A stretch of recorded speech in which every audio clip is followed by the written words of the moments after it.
He tenido un pequeñito problema con el micrófono y no me funcionan bien los auriculares. Bueno, somos, como os decía al principio, somos poca gente. Entonces, si en algún momento, normalmente en sesiones muy grandes, pues es complicado y es problemático, pero yo creo que en este caso, si necesitáis pararme en algún momento para plantearme cualquier cuestionamiento, para discutir con algunas de las ideas que estoy planteando, no dudéis en hacerlo. Yo creo que podemos perfectamente abordar esa forma esa metodología en esta sesión. Yo soy muy flexible con estas cuestiones.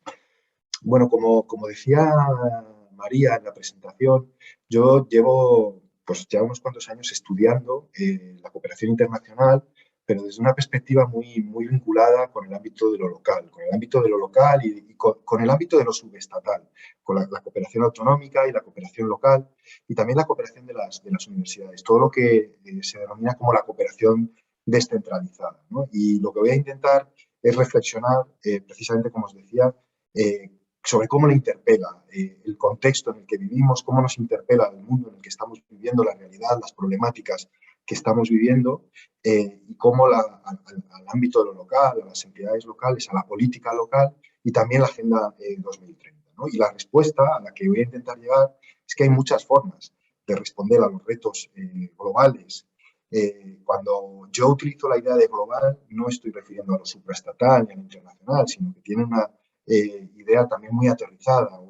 Tengo una concepción de lo global en la que lo local está muy presente, ¿no? Y cuando hablo de los desafíos globales, estoy hablando también de desafíos que interpelan mucho al ámbito de lo local, ¿no? Y la conclusión a la que voy a intentar llegar es que la cooperación internacional, la cooperación para el desarrollo, la cooperación descentralizada o la cooperación local es cada vez un vehículo o potencialmente un instrumento, una política más necesaria para poder dar respuesta a los problemas a los que nos enfrentamos. Evidentemente, no es ni la única, ni quizá la más importante, seguramente no lo es, pero creo que es importante visibilizar y evidenciar que sí que es una política pues, muy relevante y que seguramente la hemos desatendido demasiado, ¿no? Y no se trata aquí de culpabilizar a nadie, sino de hacer una reflexión que pueda servir colectivamente para entender qué importancia tiene esta política y qué potencial recorrido puede tener.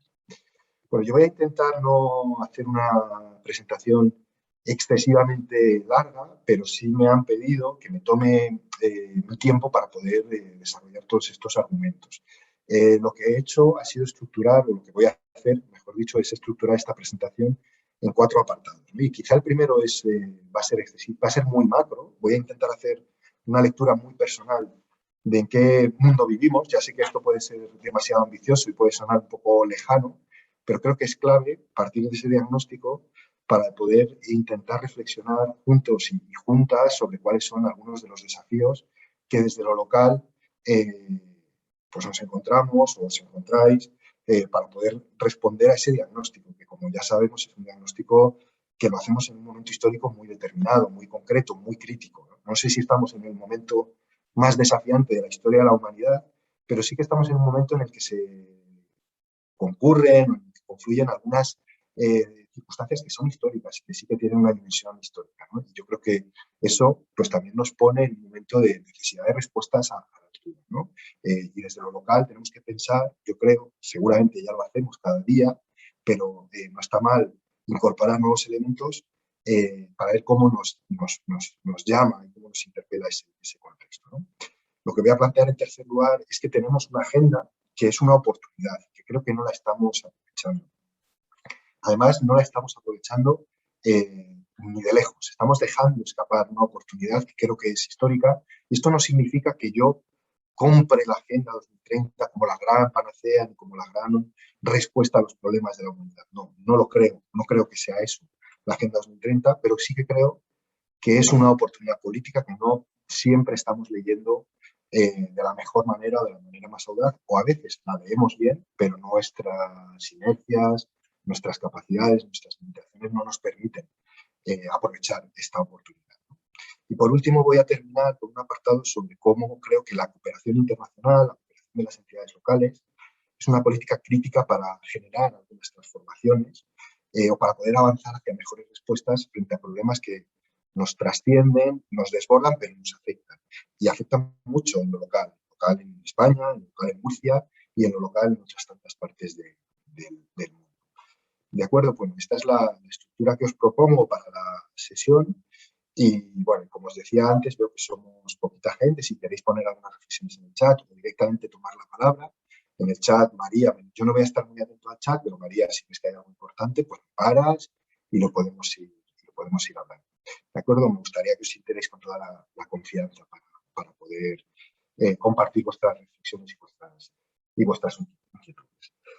Bueno, os decía antes, intentando no ponerme muy grandilocuente, siempre tendemos a pensar que el momento que vivimos es un momento histórico, es un momento importante, pero bueno, yo creo que por muchas razones y algunas muy obvias, el momento que estamos viviendo es un momento eh, claramente desafiante en términos históricos. Yo creo que estamos en una encrucijada histórica y estamos en una encrucijada política porque tenemos grandes problemas no tenemos la capacidad de responder a estos problemas, ¿no? La pandemia ha sido un caso muy claro, está siendo un caso muy claro, ¿no? Podemos tener la ilusión de que estamos ya saliendo de esta pandemia, pero en realidad si miramos el mundo desde una perspectiva amplia, lo que vemos es que hay muchos países en los que todavía hay un 1, un 2%, un 3% de la población vacunada, ¿no? Y eso es un problema, evidentemente, para esos países, para esas personas, pero es un problema que nos afecta a todos, ¿no? Pensemos, por ejemplo, que dentro de una semana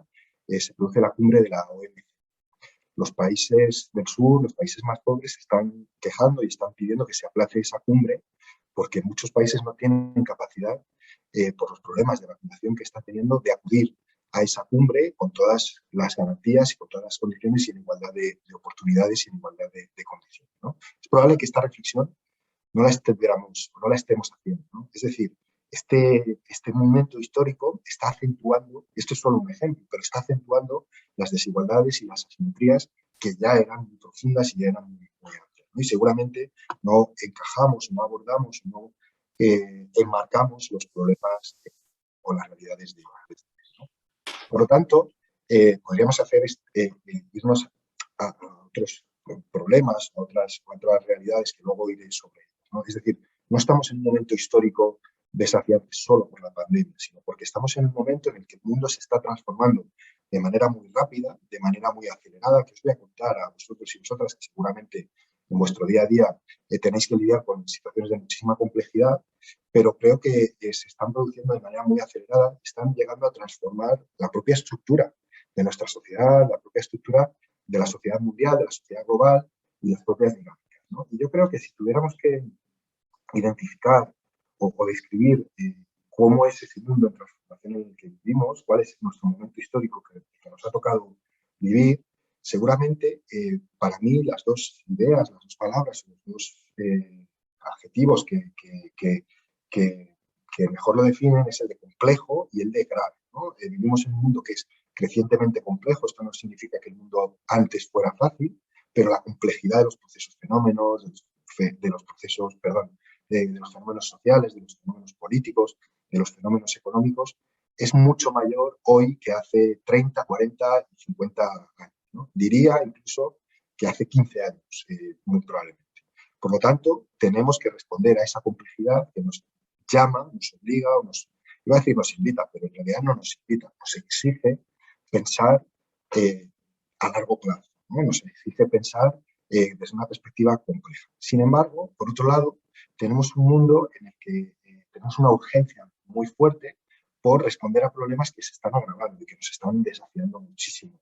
Como estaba planteando antes, por ejemplo, con la crisis de coronavirus, pero no solo, con la crisis climática, con la crisis de refugiados o de movilidad humana, con las crisis económicas, crisis sociales.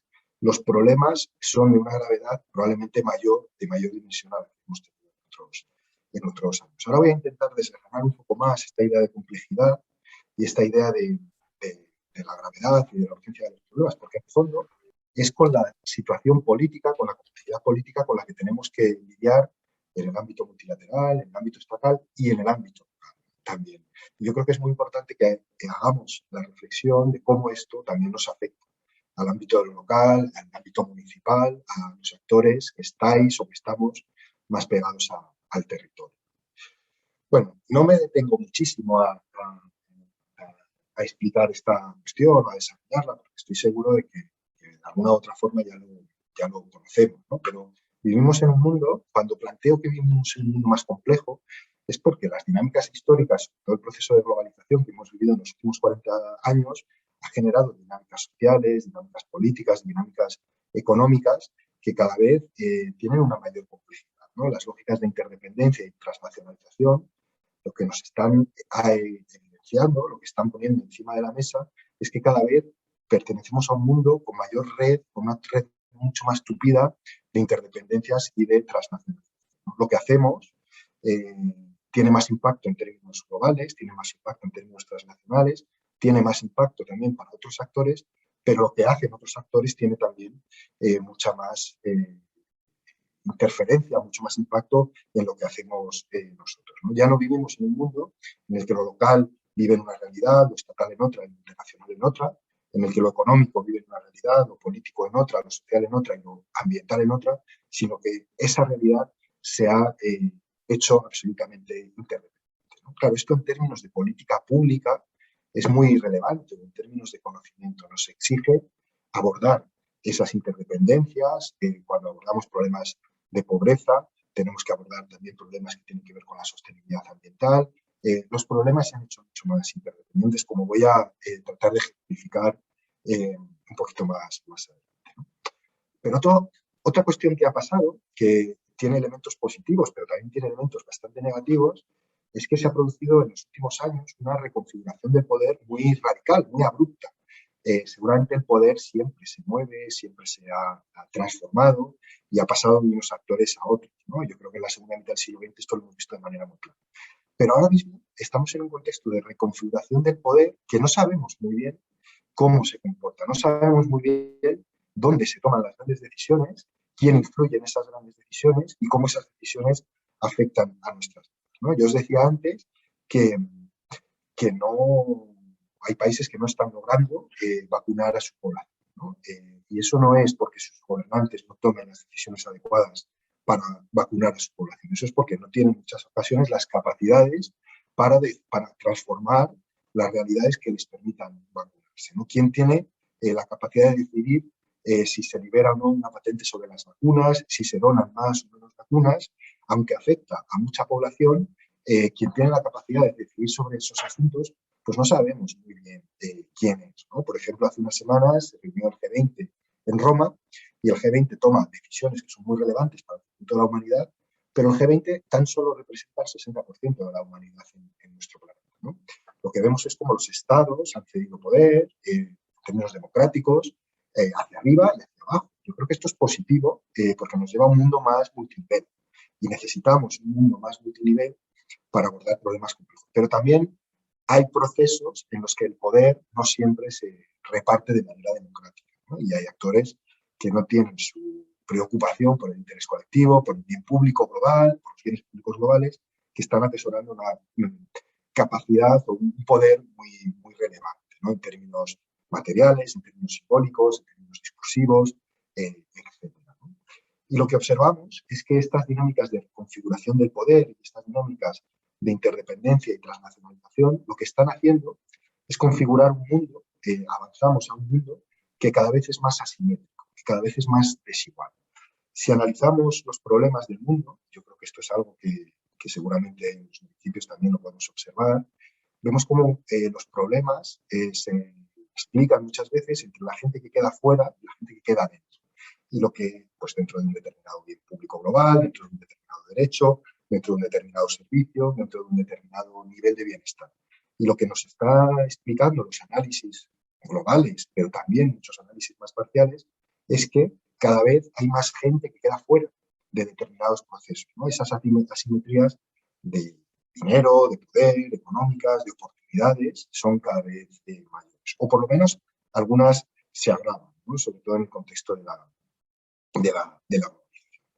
Y lo que observamos, resultado de esas dinámicas complejas o de esas dinámicas de complejidad, es que en el mundo se agravan los problemas, como decía antes, ¿no? Vemos el surgimiento de algunos problemas nuevos, como otros se agravan. Evidentemente también avanzamos en algunos en algunos problemas y resolvemos algunos problemas, pero vemos también cómo algunos de los problemas se van cronificando. Y aquí es donde ya, y voy a intentar que nos metamos más o ir aterrizando más esta sesión sobre cómo esto nos afecta, ¿no? A la política pública estatal, pero también a la política pública local. Por ejemplo, lo que observamos, ya lo mencionaba antes, es una mayor interdependencia de los problemas. Y esto es muy desafiante políticamente. Yo creo que si hay, no sé, un concejal, alguna concejala, algún técnico, técnica de operación o de alguna otra política, seguramente sabe perfectamente de lo que estoy hablando, ¿no? Tenemos problemas que son interdependientes, pero tenemos sistemas políticos que son claramente sectoriales y sectorializados. Hay mucha dificultad para poder abordar los problemas desde una perspectiva más transversal, desde una perspectiva más intersectorial, y precisamente la Agenda 2030 es una oportunidad para repensar de alguna forma las políticas desde esa forma más interdependiente, ¿no? Porque todos los problemas, como planteaba antes, están interrelacionados y son muy dependientes unos de otros, ¿no? No podemos abordar los problemas de la pobreza sin abordar los problemas de la desigualdad de género. No podemos abordar los problemas de sostenibilidad ambiental sin abordar tampoco los problemas de desigualdad, por ejemplo, ¿no? Yo creo que, y eso es muy complejo políticamente a la hora de poder abordar respuestas cuando tenemos políticas muy sectorializadas, ¿no? Tanto en el ámbito estatal como en el ámbito autonómico y en el ámbito local. Lo que vemos también es que los problemas a los que nos enfrentamos son problemas que tienen una naturaleza sistémica.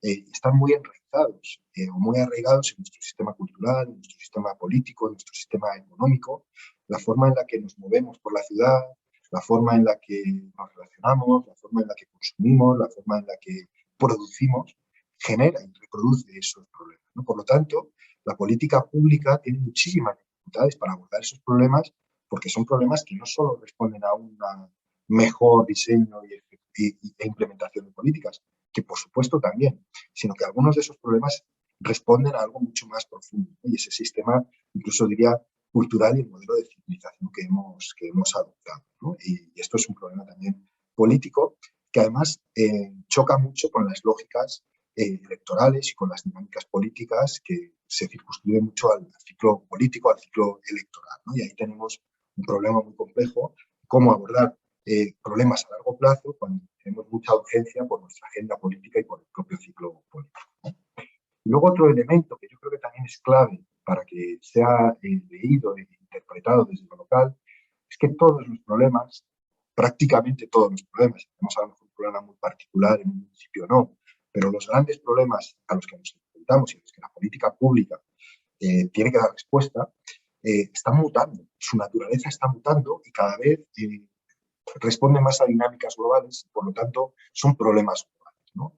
Y desde esa lógica global tenemos que entender que se reconfiguran los problemas y que no podemos acabar con la pobreza en Murcia si no acabamos con la pobreza en otros contextos, en otros países, porque hay interdependencia en esas dinámicas de pobreza, de movilidad humana, y que por lo tanto o de sostenibilidad ambiental, ¿no?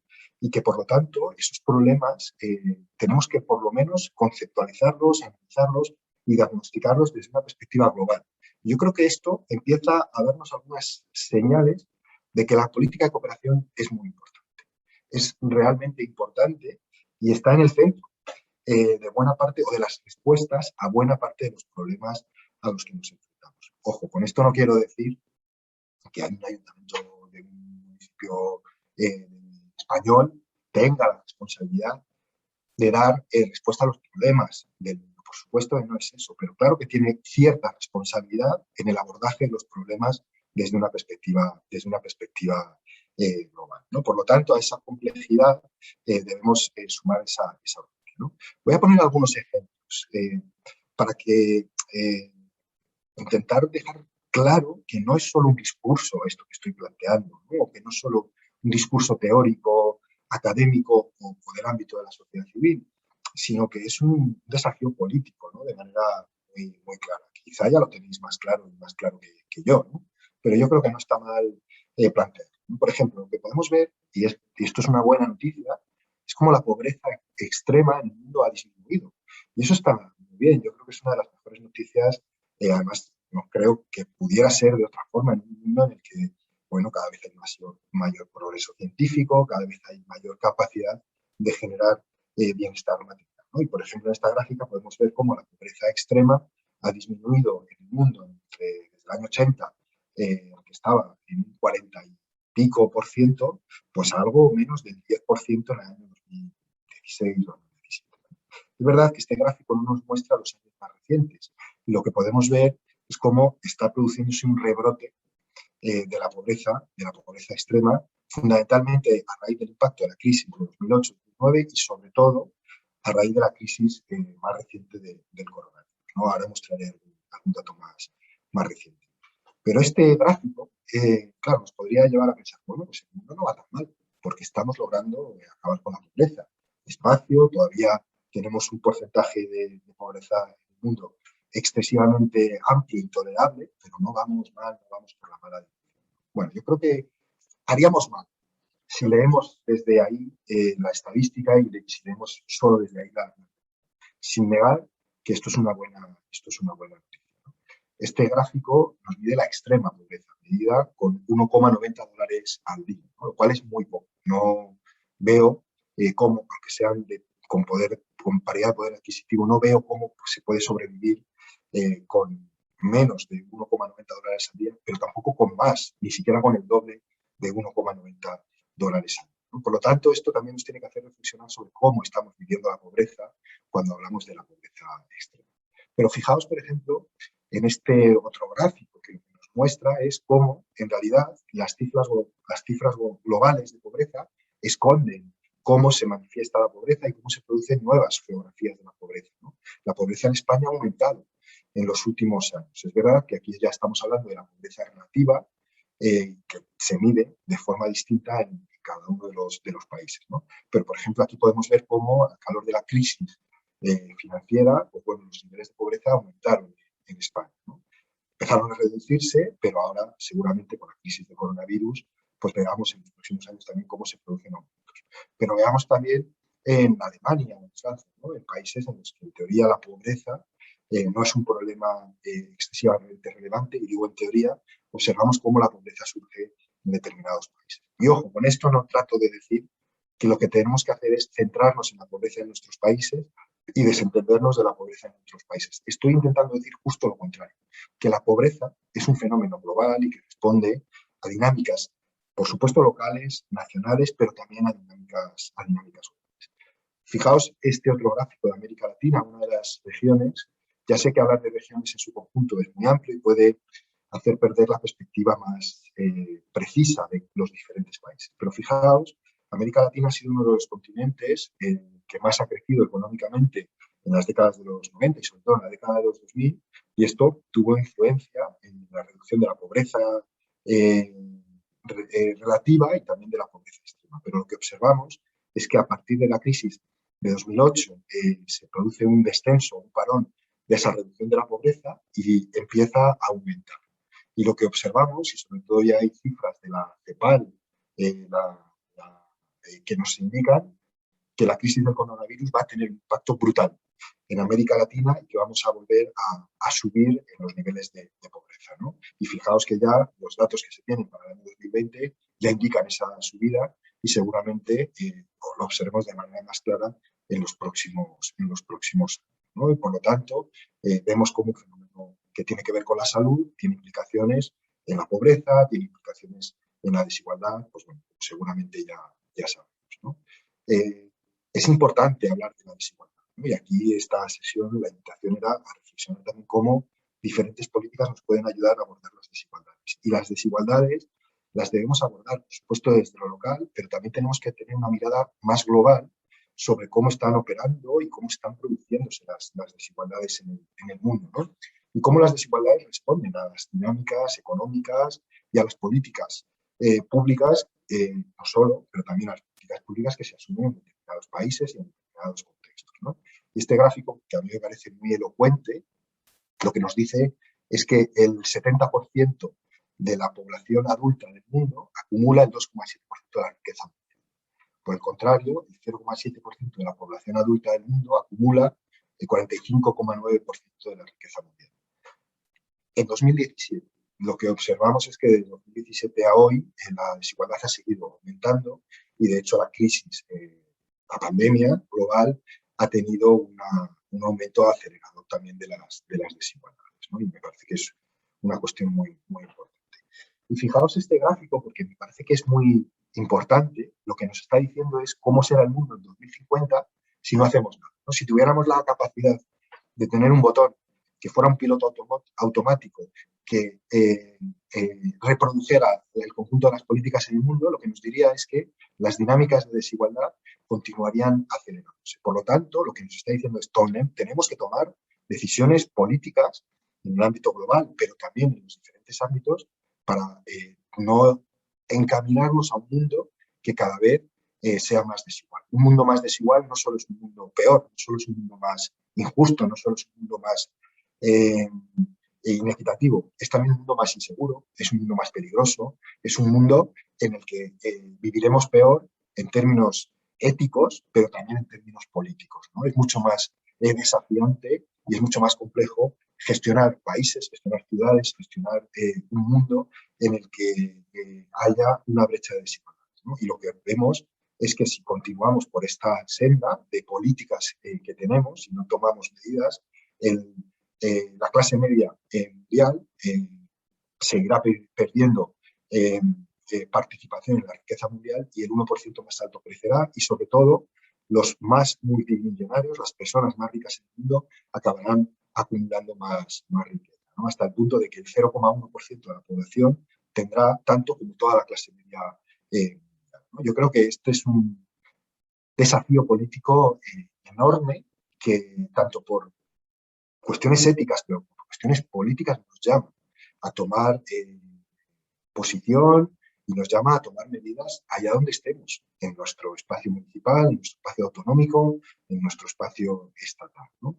Creo que es relevante. Pero la desigualdad no solo es económica. Fijaos qué diferencia o qué diferentes opciones de vida tiene un niño o una niña si nace en un país con un índice de desarrollo muy alto, o si nace en un país con un índice de desarrollo humano bajo, ¿no? Pues, por ejemplo, en un país con un IDH bajo, tiene un 3% de probabilidades de ir a la universidad, ¿no? De tener una educación superior, frente al 55% en países como el nuestro, ¿no? Y yo creo que es una desigualdad, pues, brutal, ¿no?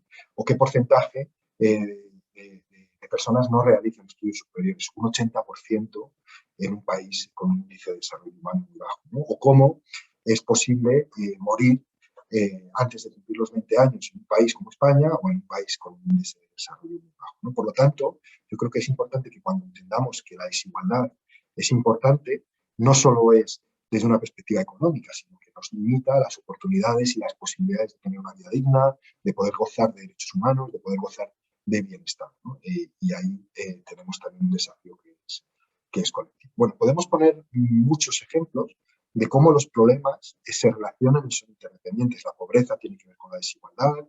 Por ejemplo, este gráfico lo que nos dice es qué países son los más vulnerables a los efectos de cambio climático o de la crisis climática, ¿no? Y los países que están en marrón son los más vulnerables y los países que están en verde son los menos vulnerables. Pero este no es un mapa solo geográfico, no es un mapa solo ambiental, es un mapa también político y social. La vulnerabilidad no se explica solo porque tu país vaya a crecer el nivel del mar, vaya a subir el nivel del mar o vaya a aumentar la temperatura, sino también si las instituciones tienen capacidades para responder a esos efectos del cambio climático, ¿no? Por lo tanto, es un mapa político. Y lo que vemos es que los efectos del cambio climático afectan fundamentalmente a un tipo de países. Son los países del sur, los países del sur global, los países pues, más empobrecidos, ¿no? Claro, si viéramos cuál es el mapa de las responsabilidades en la crisis climática, lo que veríamos es que los países que tienen mayor responsabilidad en la generación de la crisis son los países que aparecen en verde en este mapa, ¿no? No voy a hablar de la COP26 que acaba de terminar en Glasgow, pero desde luego no es una buena lectura de este mapa de responsabilidades y de este mapa de afectación o de consecuencias, ¿no?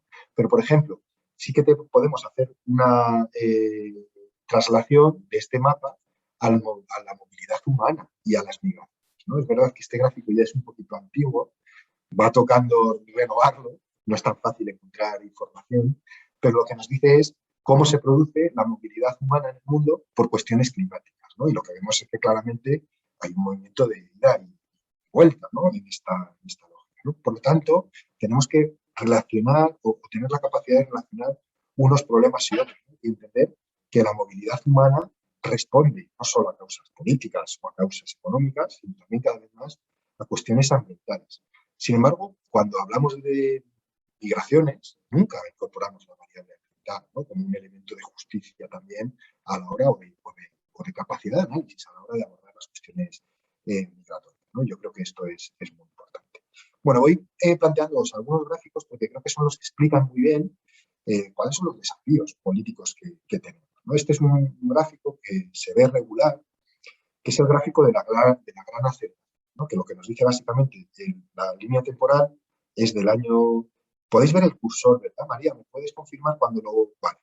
Del año 1750, cuando se produce la Revolución Industrial, a la actualidad, ¿no? Y lo que vemos es cómo en los últimos 50 años la carga que le estamos metiendo al planeta, por eso estamos donde estamos y por eso estamos donde estamos, ¿no? Porque le estamos sometiendo al planeta a una carga que no puede asumir, ¿no? Y es la que nos está haciendo, como ya sabemos, superar algunos de los límites físicos del planeta, y estamos ya superando algunos de los ciclos planetarios, en concreto 4, y no sabemos cómo va a reaccionar los ecosistemas y cómo va a reaccionar nuestro planeta. Estamos jugando con fuego, de hecho hemos jugado con fuego y nos estamos quemando, pero es verdad que algunos países se están quemando más que otros, o algunas personas, ¿no? Y por último, para ir terminando con estos ejemplos, ¿no? De los problemas a los que nos enfrentamos, a mí me parece que este es un gráfico que es brutal. Cuando entendí la dimensión que tiene este gráfico, me di cuenta del problema político al que nos enfrentamos, ¿no? No sé si es muy intuitivo el gráfico, pero básicamente nos miden estos gráficos dos cosas, ¿no? Por un lado, nos miden cómo contaminamos, cómo los circulitos son países, cómo los países contaminan, es decir, cuál es su huella ecológica pues por per cápita en función de, bueno, la huella ecológica o las emisiones de CO2, es decir, cuál es la contaminación de los países y cuál es la línea horizontal su nivel de desarrollo, ¿no? El índice de desarrollo.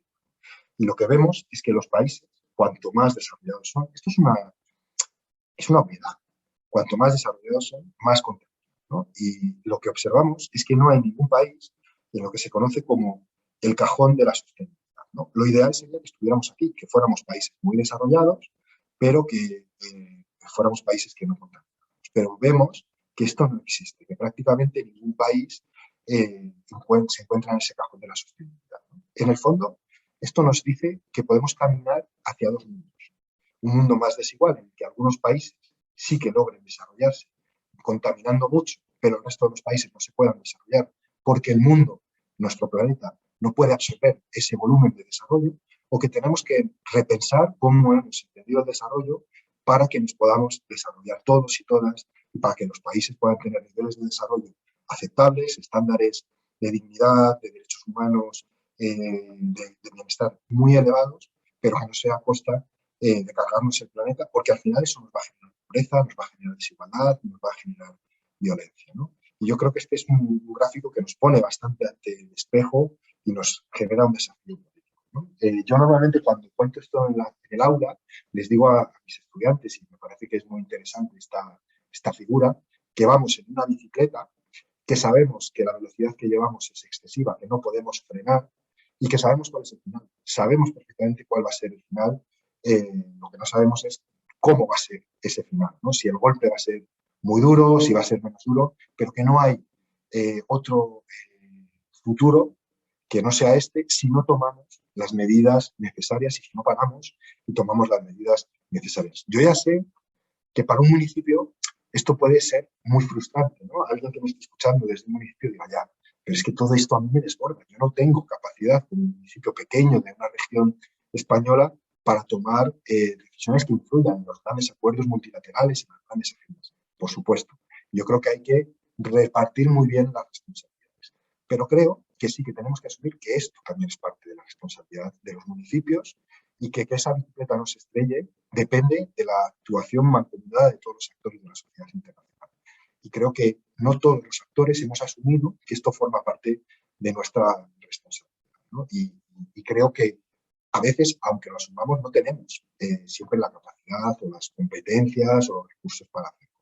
Pero yo creo que por lo menos que forme parte del análisis y de la asunción de responsabilidades es muy importante, ¿no?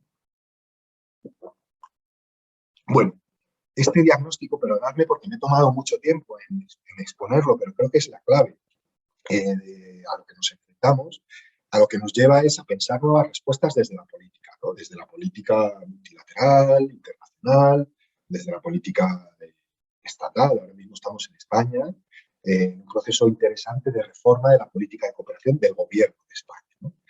Y será clave que de ahí salga una muy buena política de cooperación.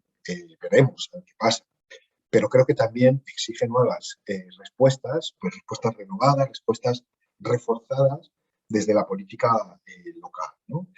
Y creo que de manera muy sintética, no me voy a enredar mucho en esto porque quiero hablar más de la política de cooperación, creo que para empezar nos exige algo que es muy difícil en la política pública y es lograr un mejor vínculo entre los análisis, los diagnósticos y la toma de decisiones políticas, ¿no? El ejercicio de la política. Yo ya sé que no contamos muchas veces con esa conexión. En España, por ejemplo, no hay, como en otros países, en el Congreso o en el Parlamento, no hay una oficina científica eh, que asesore, que alimente y que informe al propio Parlamento, ¿no? En otros países sí que existe un vínculo más claro en la política. Yo no sé si en alguna comunidad existe o si en algún ayuntamiento existe, pero no tenemos un buen diálogo entre aquellos actores que están diagnosticando, intentando conocer la realidad y esos otros actores en los que entiendo que se encuentra la mayor parte de la gente que estáis aquí, que tienen que tomar decisiones o pensar cómo las políticas públicas nos pueden llevar a abordar estas respuestas, ¿no? Yo creo que es importante ese vínculo para tener un conocimiento mucho más preciso de esa complejidad de la que hablaba antes, ¿no? Creo que desde lo local también tenemos la necesidad de entender que las respuestas tienen que ser de carácter transnacional. Esto significa, bueno, tiene que ver con lo que planteaba antes, ¿no? Que por el hecho de formar parte de este mundo ya somos actores transnacionales. Queramos o no, somos actores transnacionales. Yo soy un actor transnacional, pero claro, yo no tengo el mismo impacto ni la misma responsabilidad que una universidad, un ayuntamiento, y a su vez un ayuntamiento no tiene las mismas que una comunidad autónoma o el gobierno de España, ¿no? Pero somos todos actores transnacionales y nuestras decisiones políticas tienen implicaciones transnacionales, ¿no? También, como decía antes, necesitamos respuestas de carácter integral, cada vez con un mayor diálogo entre políticas y más transversales, ¿no? Y sobre todo necesitamos una acción colectiva que sea multiactor y multinivel, ¿no? Y yo creo aquí, quiero hacer un llamado, a mí no me gustaría que las personas que estáis escuchando estéis pensando, ojo, nos está tirando o nos está siendo molesto porque nos está diciendo que tenemos que hacer cosas que ya sabemos y encima parece que dice que no las hacemos, ¿no? No quiero que se lea desde ahí mi intervención.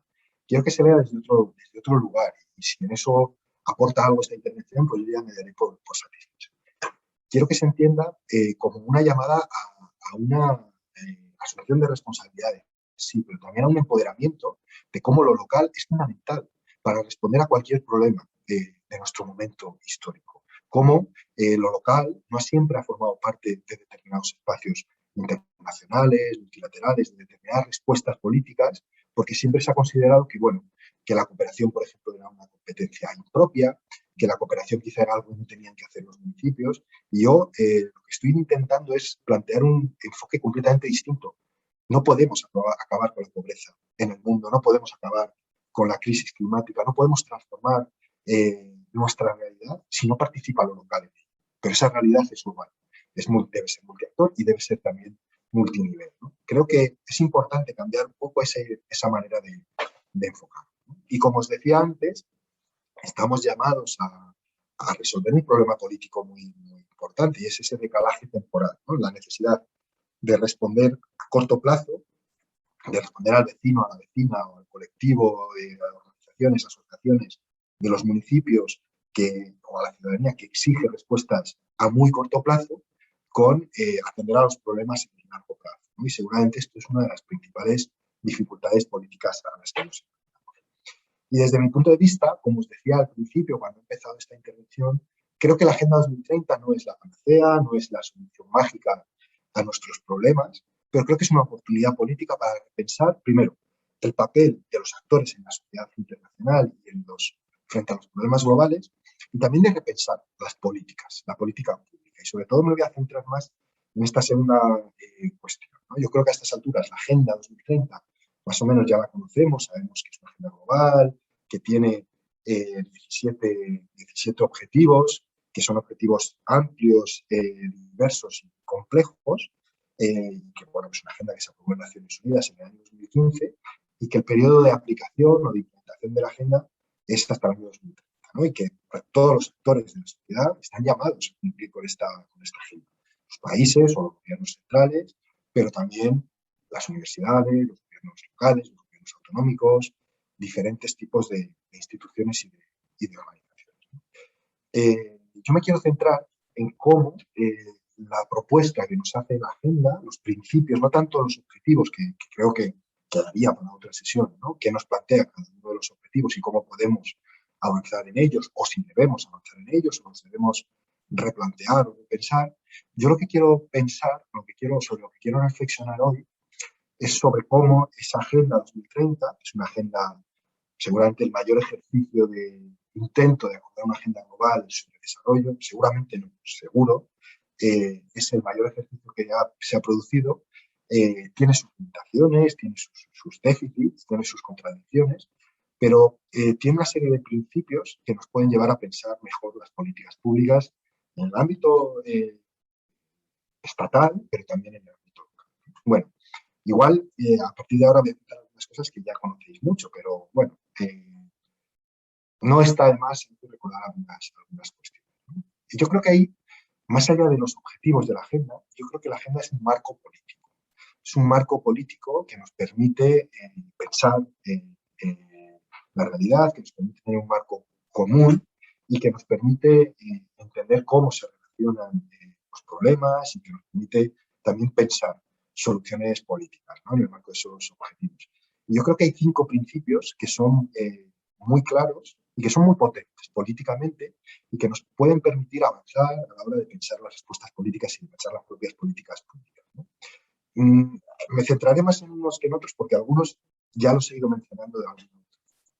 La agenda, y yo creo que esto es muy importante, es una agenda universal. Es decir, nos plantea que de esta crisis o de estas crisis o de este momento histórico tan complejo, o salimos todos juntos, o salimos todas juntas, o salimos todos los países juntos, todas las sociedades juntas, todas las personas juntas, o probablemente no saldrá nada, ¿no? Precisamente por esa lógica de interdependencia. No nos dice, como nos decían otras agendas, hay unos problemas que son del sur y que el sur se las arregle, los países del sur se las arreglen y desde el norte ya les ayudaremos con la cooperación internacional. No, yo creo que da un paso más y lo que nos dice es que vivimos en un mundo tan interdependiente que depende de todos, que todos los países puedan avanzar en sus procesos de desarrollo, que puedan avanzar en sus procesos de derechos y que el hecho de que unos países no avancen tiene que ver también con las decisiones que se toman en otros países. Con esa idea de universalidad, yo creo que políticamente es muy relevante porque vivimos en un mundo en el que no nos podemos desvincular de esa idea de universalidad, ¿no? Por mucho que algunos países o que algunos discursos estén volviendo a cierto nacionalismo metodológico, como hemos visto el nacionalismo de las vacunas, el nacionalismo inmunitario, que no nos están ayudando a abordar desde una perspectiva universal los problemas, ¿no? Bueno, el segundo principio de la agenda es el principio de integralidad, ¿no? Que ya he mencionado, que nos permite, o que mejor dicho, nos obliga a pensar los desafíos, ¿vale?, desde una perspectiva individual de cada uno de los objetivos, pero solo desde una perspectiva transversal o desde una perspectiva integral. No podemos avanzar, y esto lo dice de manera muy clara la agenda, si la sectorializamos, ¿no? Si la pensamos de manera fragmentada, si pensamos la realidad de manera fragmentada, ¿no? Y por lo tanto, las decisiones tienen que ser coherentes unas y otras, ¿no? Y perdonad que salte del principio, me vaya al desarrollo sostenible, y básicamente lo que nos dice es, y lo que tenemos que hacer, lo que tenemos que intentar lograr es situar el desarrollo sostenible, la sostenibilidad, en el centro de cada una de las políticas, ¿no? Es decir, ese es el avance que nos plantea la agenda. ¿Cómo repensamos cada una de las políticas públicas para que, además de cumplir con sus objetivos de política pública, la política de urbanismo, la política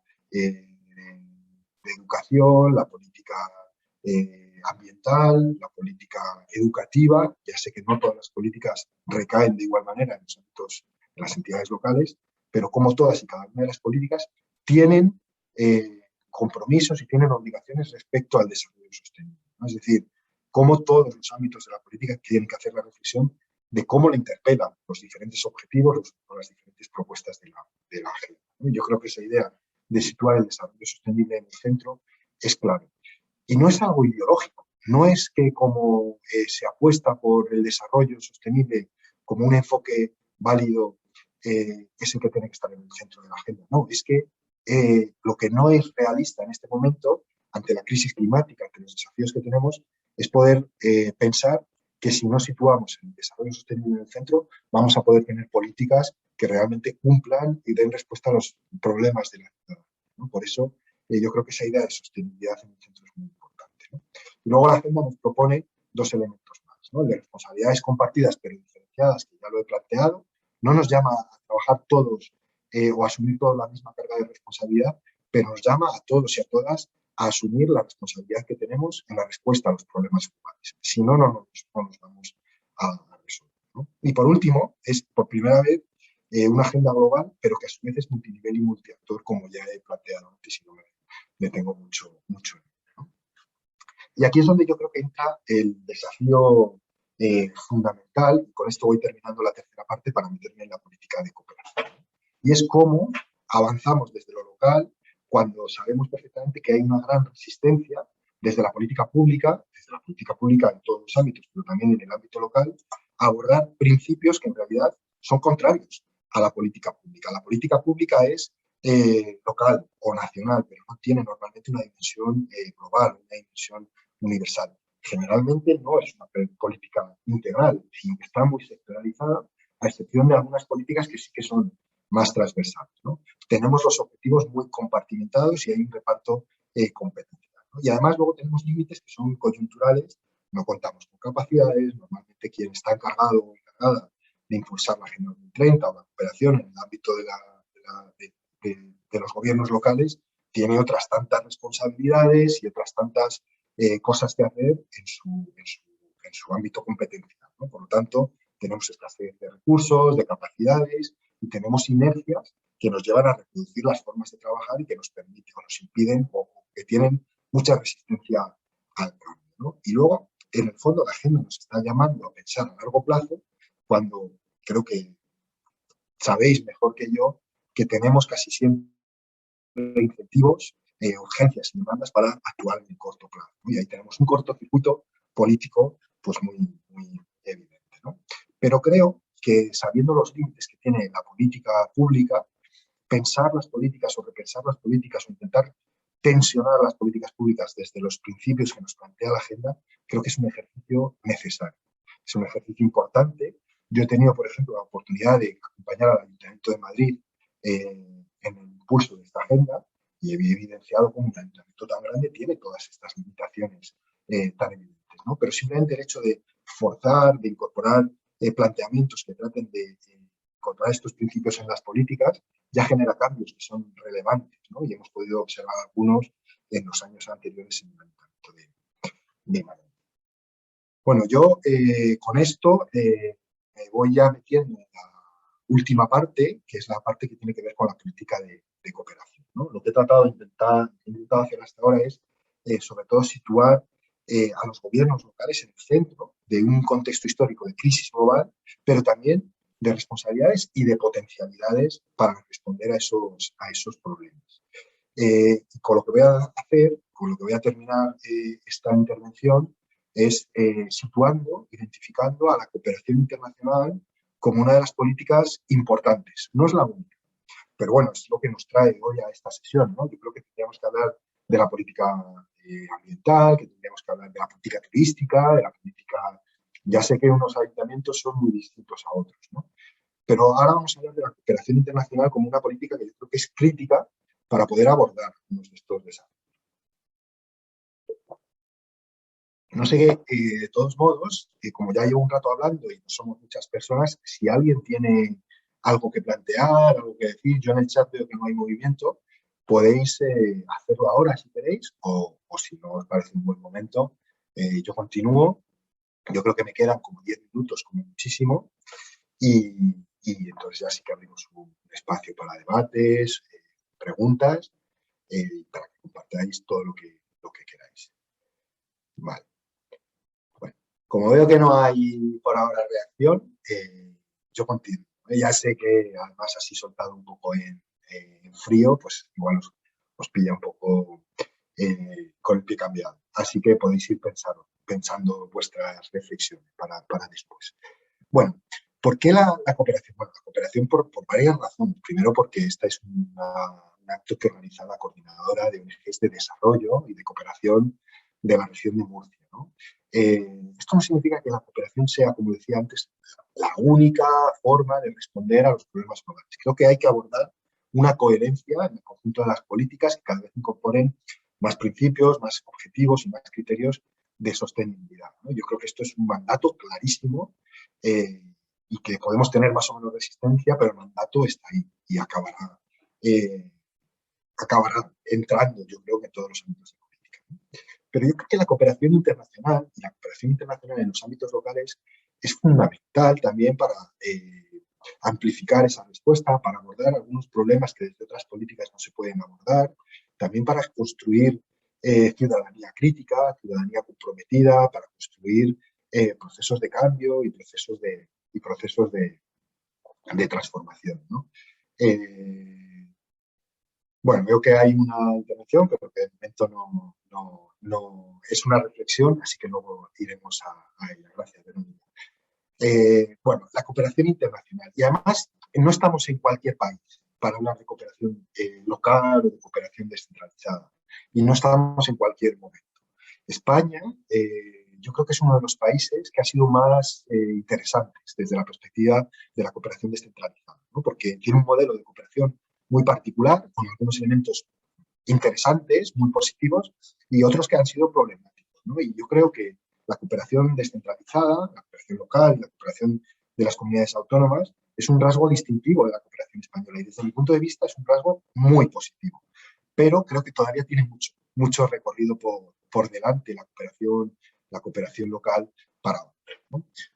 Por contextualizar un poco, ¿no? Yo creo que algunas de las reflexiones que planteo son específicas para la cooperación local, para la cooperación de los ayuntamientos, de las entidades locales, pero otras son globales, ¿no? Estamos en un momento de cambio, como he tratado de plantear, cambios en el contexto y cambios en las agendas, y estamos en un momento de crisis muy profunda de la cooperación internacional.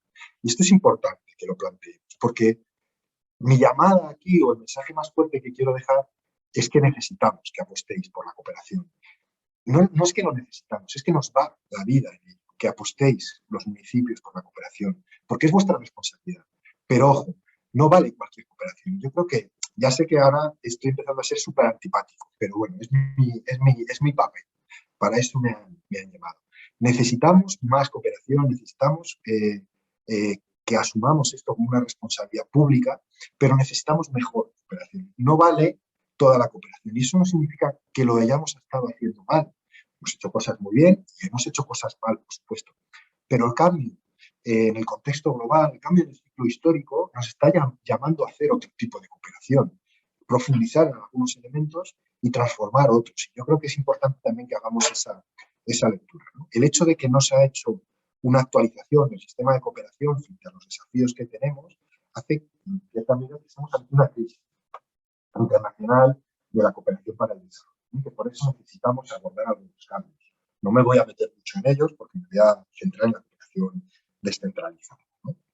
La cooperación descentralizada, la cooperación local, tiene algunos elementos muy positivos, pero tiene también debilidades. Y por lo tanto, el mensaje que yo quiero trasladar es más cooperación, pero no como algo voluntario y gracioso o en el sentido de gracia, sino como algo realmente importante y estructural y como una política pública importante, ¿no? Y por lo tanto también mejor cooperación, ¿no? Es decir, creo que tenemos que huir de algo que, si no de manera explícita y pública ha sido el discurso dominante, algo que de facto ha sido el discurso o la idea dominante, ¿no? Y es que la cooperación era una política menor. Con esto yo no quiero decir que la cooperación tenga que tener el mismo presupuesto que el departamento, que la política de salud, que determinadas políticas. Lo que quiero plantear es que es una política importante, es una política relevante para responder a los problemas de la ciudadanía y no la hemos conceptualizado así. Hemos pensado que podía ser una competencia impropia, ¿no? Cuando llegó la ley de racionalización de la administración pública, ¿no? La conocida como Ley Montoro, una de las leyes Montoro, bueno, se puso en cuestionamiento. Yo creo que ese marco lo hemos superado legalmente, pero sigue operando esa idea de que no es, bueno, que los municipios pueden hacer cooperación internacional en determinados momentos, ¿no? En determinados momentos en la coyuntura política o la coyuntura económica lo favorezca o lo posibilite, ¿no? Yo creo que tenemos que huir de esa idea porque sería no asumir esa responsabilidad, ¿no? Y creo que tenemos que tener también huir de la idea de que es una política, bueno, superflua, prescindible y discrecional.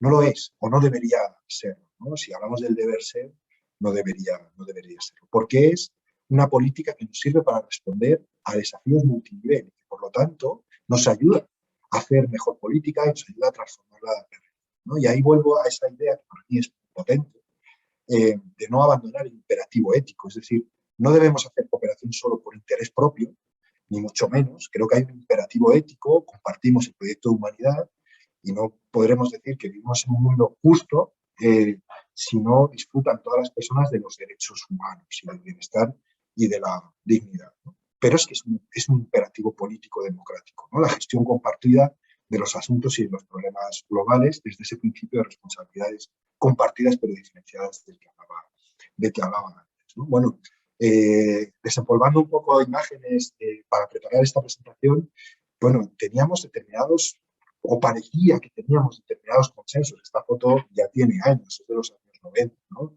De las movilizaciones del 07. Ahora ya no pedimos el 07, ahora mismo la exigencia que le hacemos al gobierno de España o la reclamación es de un 0,35 en este año, los presupuestos, algo que no se ha llegado al 0,28, es de un 0,50 al final de la legislatura, pero el compromiso firmado por España ante las Naciones Unidas en determinados espacios sigue siendo el compromiso del 0,7 y también muchos ministros, ¿no? Y yo creo que no está mal que lo recordemos, ¿no? No sé si conocéis a José Ángel Cuerda, ¿no? Fue alcalde de Vitoria durante muchos años y seguramente ha sido uno de los artífices de lo que hoy conocemos como la cooperación descentralizada, la cooperación local, ¿no? Creo que no debemos renunciar a ese imperativo ético, a ese imperativo de justicia social, a ese imperativo que nos hace mejores, tener una cooperación internacional local importante, ¿no? Pero creo que también hay que apelar a esa responsabilidad, ¿no? Y para ir enfilando ya el final de la presentación, que ya empieza a ser larga y seguramente ya estáis un poquito saturados y saturadas, quiero dejar algunas ideas, ¿no? Que tienen que ver con esos dos mensajes que trataba de trasladar, de más cooperación local, pero sobre todo también mejor cooperación local, ¿no? Es decir, necesitamos un modelo propio de la cooperación local y yo creo que ese modelo propio tiene que ver con qué pueden aportar las entidades locales, qué puede aportar un municipio a la agenda internacional y a la agenda de cooperación. No tenemos que hacer lo mismo que hace el Gobierno de España, no tenemos que hacer lo mismo que hace la Agencia Española de Cooperación, pero sí que podemos apoyar muchos procesos de transformación, ¿no? Tanto en nuestros municipios como en los municipios con los que colaboramos, ¿no? Por ejemplo, yo creo que hay un diagnóstico muy claro de cómo la cooperación local puede avanzar, pero que hay ciertas resistencias también a avanzar hacia ese modelo, ¿no? Pero creo que la idea de la reciprocidad y de las relaciones de horizontalidad, el tipo de cooperación que puede hacer un municipio, es una cooperación mucho más horizontal, mucho menos mediada por otro tipo de intereses, pues, que sabemos que la cooperación entre países o la cooperación más central tiene, ¿no? Yo creo que la articulación de los actores del territorio, el papel de la sociedad civil es clave, pero también el papel de la universidad, el papel de otros colectivos sociales, nos puede avanzar o ayudar a tener una cooperación más fuerte, más compartida por todo el municipio y por todos los actores del municipio. Sin embargo, tenemos un modelo de cooperación que inhibe toda esa participación de muchos actores, ¿no? Y que normalmente es demasiado instrumentocéntrico o que gravita en torno a los proyectos de cooperación que hacen las ONGs. Ya se puede parecer una paradoja que a mí me invita la coordinadora de ONGs y que yo estoy planteando que necesitamos una cooperación mucho más amplia, mucho más transformadora. No creo que esté planteando que las ONGs no deban seguir haciendo cooperación internacional. Estoy planteando todo lo contrario. Necesitamos a las ONGs, que son el motor y han sido el motor de la cooperación internacional, pero necesitamos traer a otros actores, a los movimientos sociales, a la universidad, al movimiento ecologista, al movimiento feminista, a muchos actores que están pensando cómo abordar los procesos de cambio en nuestra sociedad, ¿no? Yo creo que no forman parte de la cooperación local y las entidades locales tienen una responsabilidad, pero también una capacidad de diálogo con los diferentes actores, ¿no? Y yo creo que por ahí eh, debemos avanzar, ¿no? Bueno, creo que tenemos algunas limitaciones y simplemente las voy a mencionar. He tratado de plantear las potencialidades, pero creo que también tenemos algunas limitaciones. Son 4.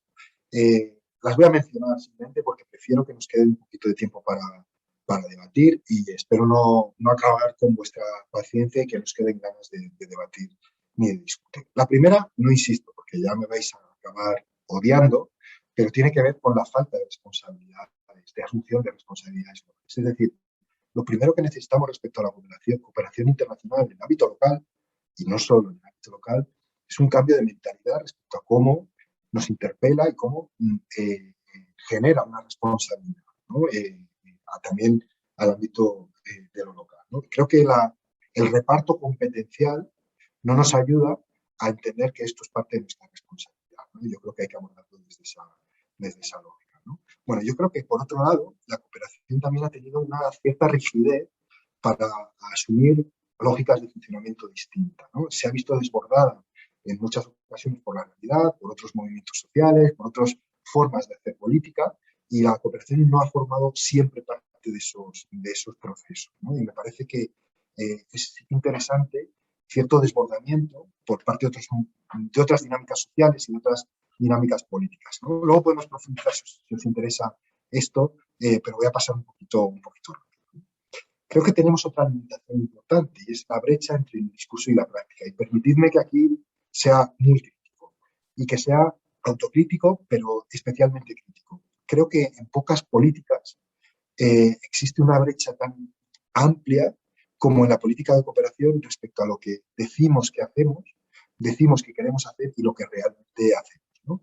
Yo he tenido la oportunidad de estudiar muchas políticas de cooperación en municipios, comunidades autónomas, y que vivimos una brecha demasiado grande. Tenemos un modelo de cooperación que no nos permite hacer lo que decimos que queremos hacer, ¿no? Nos ponemos objetivos muy fuertes, muy potentes, y creo que hay que seguir haciéndolo, pero tenemos una práctica de cooperación que no nos permite acompañar esos procesos de cambio, ¿no? Y yo creo que ahí no me da tiempo ahora para desarrollar esto, ¿no? Pero creo que debemos pensar el modelo de cooperación, ¿no? Y que ahí es donde creo que, bueno, el trabajo que hemos publicado, al que hacía María referencia al principio, y otros trabajos que existen, que si os interesan, podemos hacer llegar, lo que nos están diciendo es tenemos que cambiar el modelo de la cooperación. Tenemos un modelo que surgió en los años 80 y los años 90, y sobre ese modelo muy instrumentocéntrico en el que el proyecto de cooperación es el centro, y eso está bien, porque nos permite hacer acciones, nos permite tener actividad, pero no nos permite avanzar hacia una política más pública, hacia una política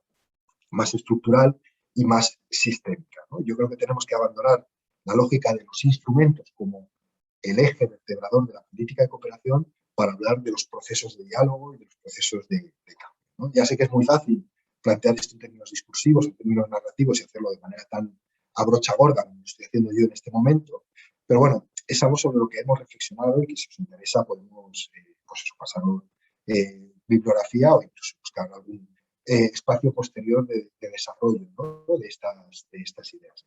Pero creo que esos son los grandes desafíos a muy grandes rasgos a los que se enfrenta la cooperación en el ámbito local y la cooperación descentralizada en términos más generales. Y ahora sí, aquí lo dejo Bueno, me he tomado más o menos el tiempo que me planteaba María, he intentado no irme mucho. Espero que haya sido comprensible lo que he planteado y haya sido claro.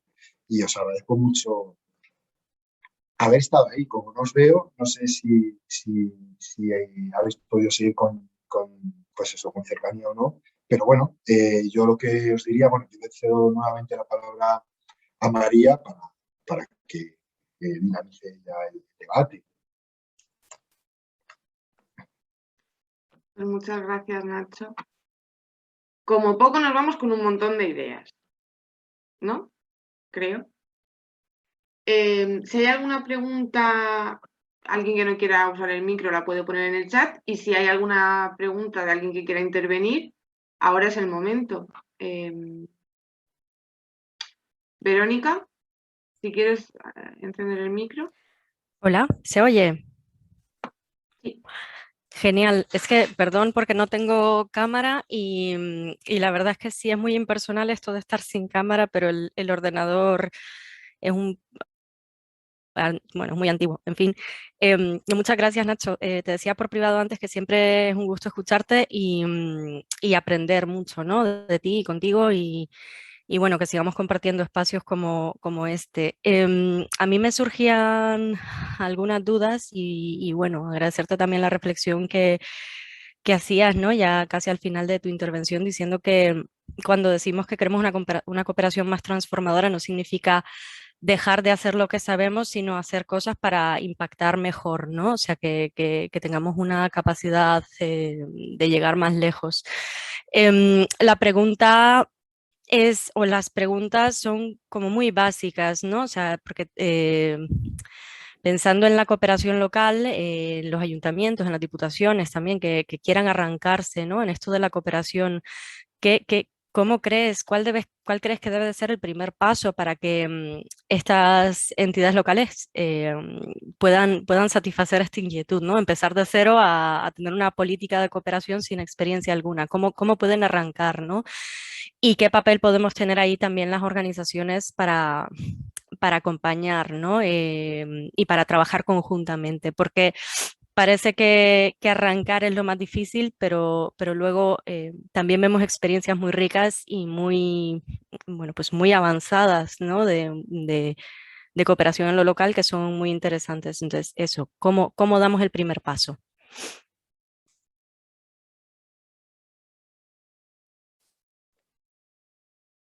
Muchas gracias, Verónica.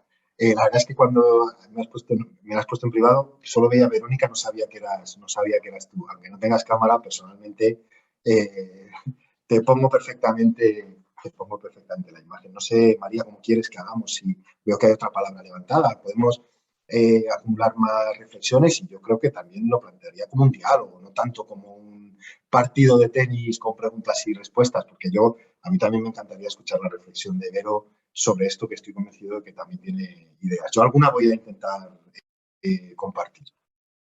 Pues eso justo te iba a preguntar, si querías que lanzásemos ahora reflexiones y preguntas y vamos recogiendo y luego ya pues vamos debatiendo, vas respondiendo a las cuestiones que se planteen.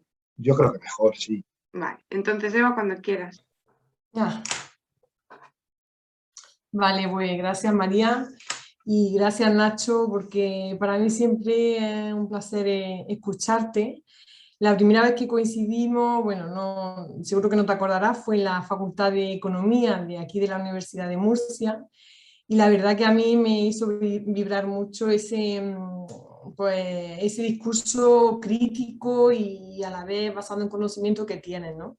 Y entonces, bueno, pues, cuando me enteré de esta conferencia de la coordinadora, pues hice lo posible por escucharte, ¿no? Así que te agradezco de nuevo pues ese aporte que siempre haces, ¿no? Y ese conocimiento de la cooperación que nos da. Yo no puedo hablar mucho desde este ámbito de la cooperación porque yo trabajo más a nivel universitario, a nivel educativo, y ahora estamos con el tema de la implantación de la Agenda 2030 desde este ámbito, ¿no? Pero a mí ha habido dos cosas que me han retumbado de tu intervención. Una ha sido en la última parte la mención que hacía a las mentalidades. y a las responsabilidades, ¿no? Es decir, que obviamente no podemos participar o no podemos tener una conciencia de la cooperación y de lo importante que es nuestra intervención a nivel local y cómo eso puede trascender a otros ámbitos más internacionales si eso no está en nuestras cabezas, ¿no? Entonces, sí te quisiera preguntar un poco ese análisis crítico que tú puedes hacer al ámbito educativo, ¿no? Es decir, ¿qué se está haciendo y qué podemos hacer? ¿Qué línea se puede seguir desde la educación para que esas mentalidades de nuestros niños, de nuestros jóvenes, de nuestros universitarios, pues vayan en la línea de responsabilizarse de lo que pasa en el mundo, en definitiva, y que eso que pasa en el mundo pasa por sus intervenciones más locales, ¿no? De su día a día, de sus relaciones y de su relación con el medio ambiente, con los recursos y con el uso de ellos, ¿no? Entonces, bueno, pues me gustaría un poco escucharte en este ámbito que te digo y te lo agradezco de antemano, Nacho. Gracias, María.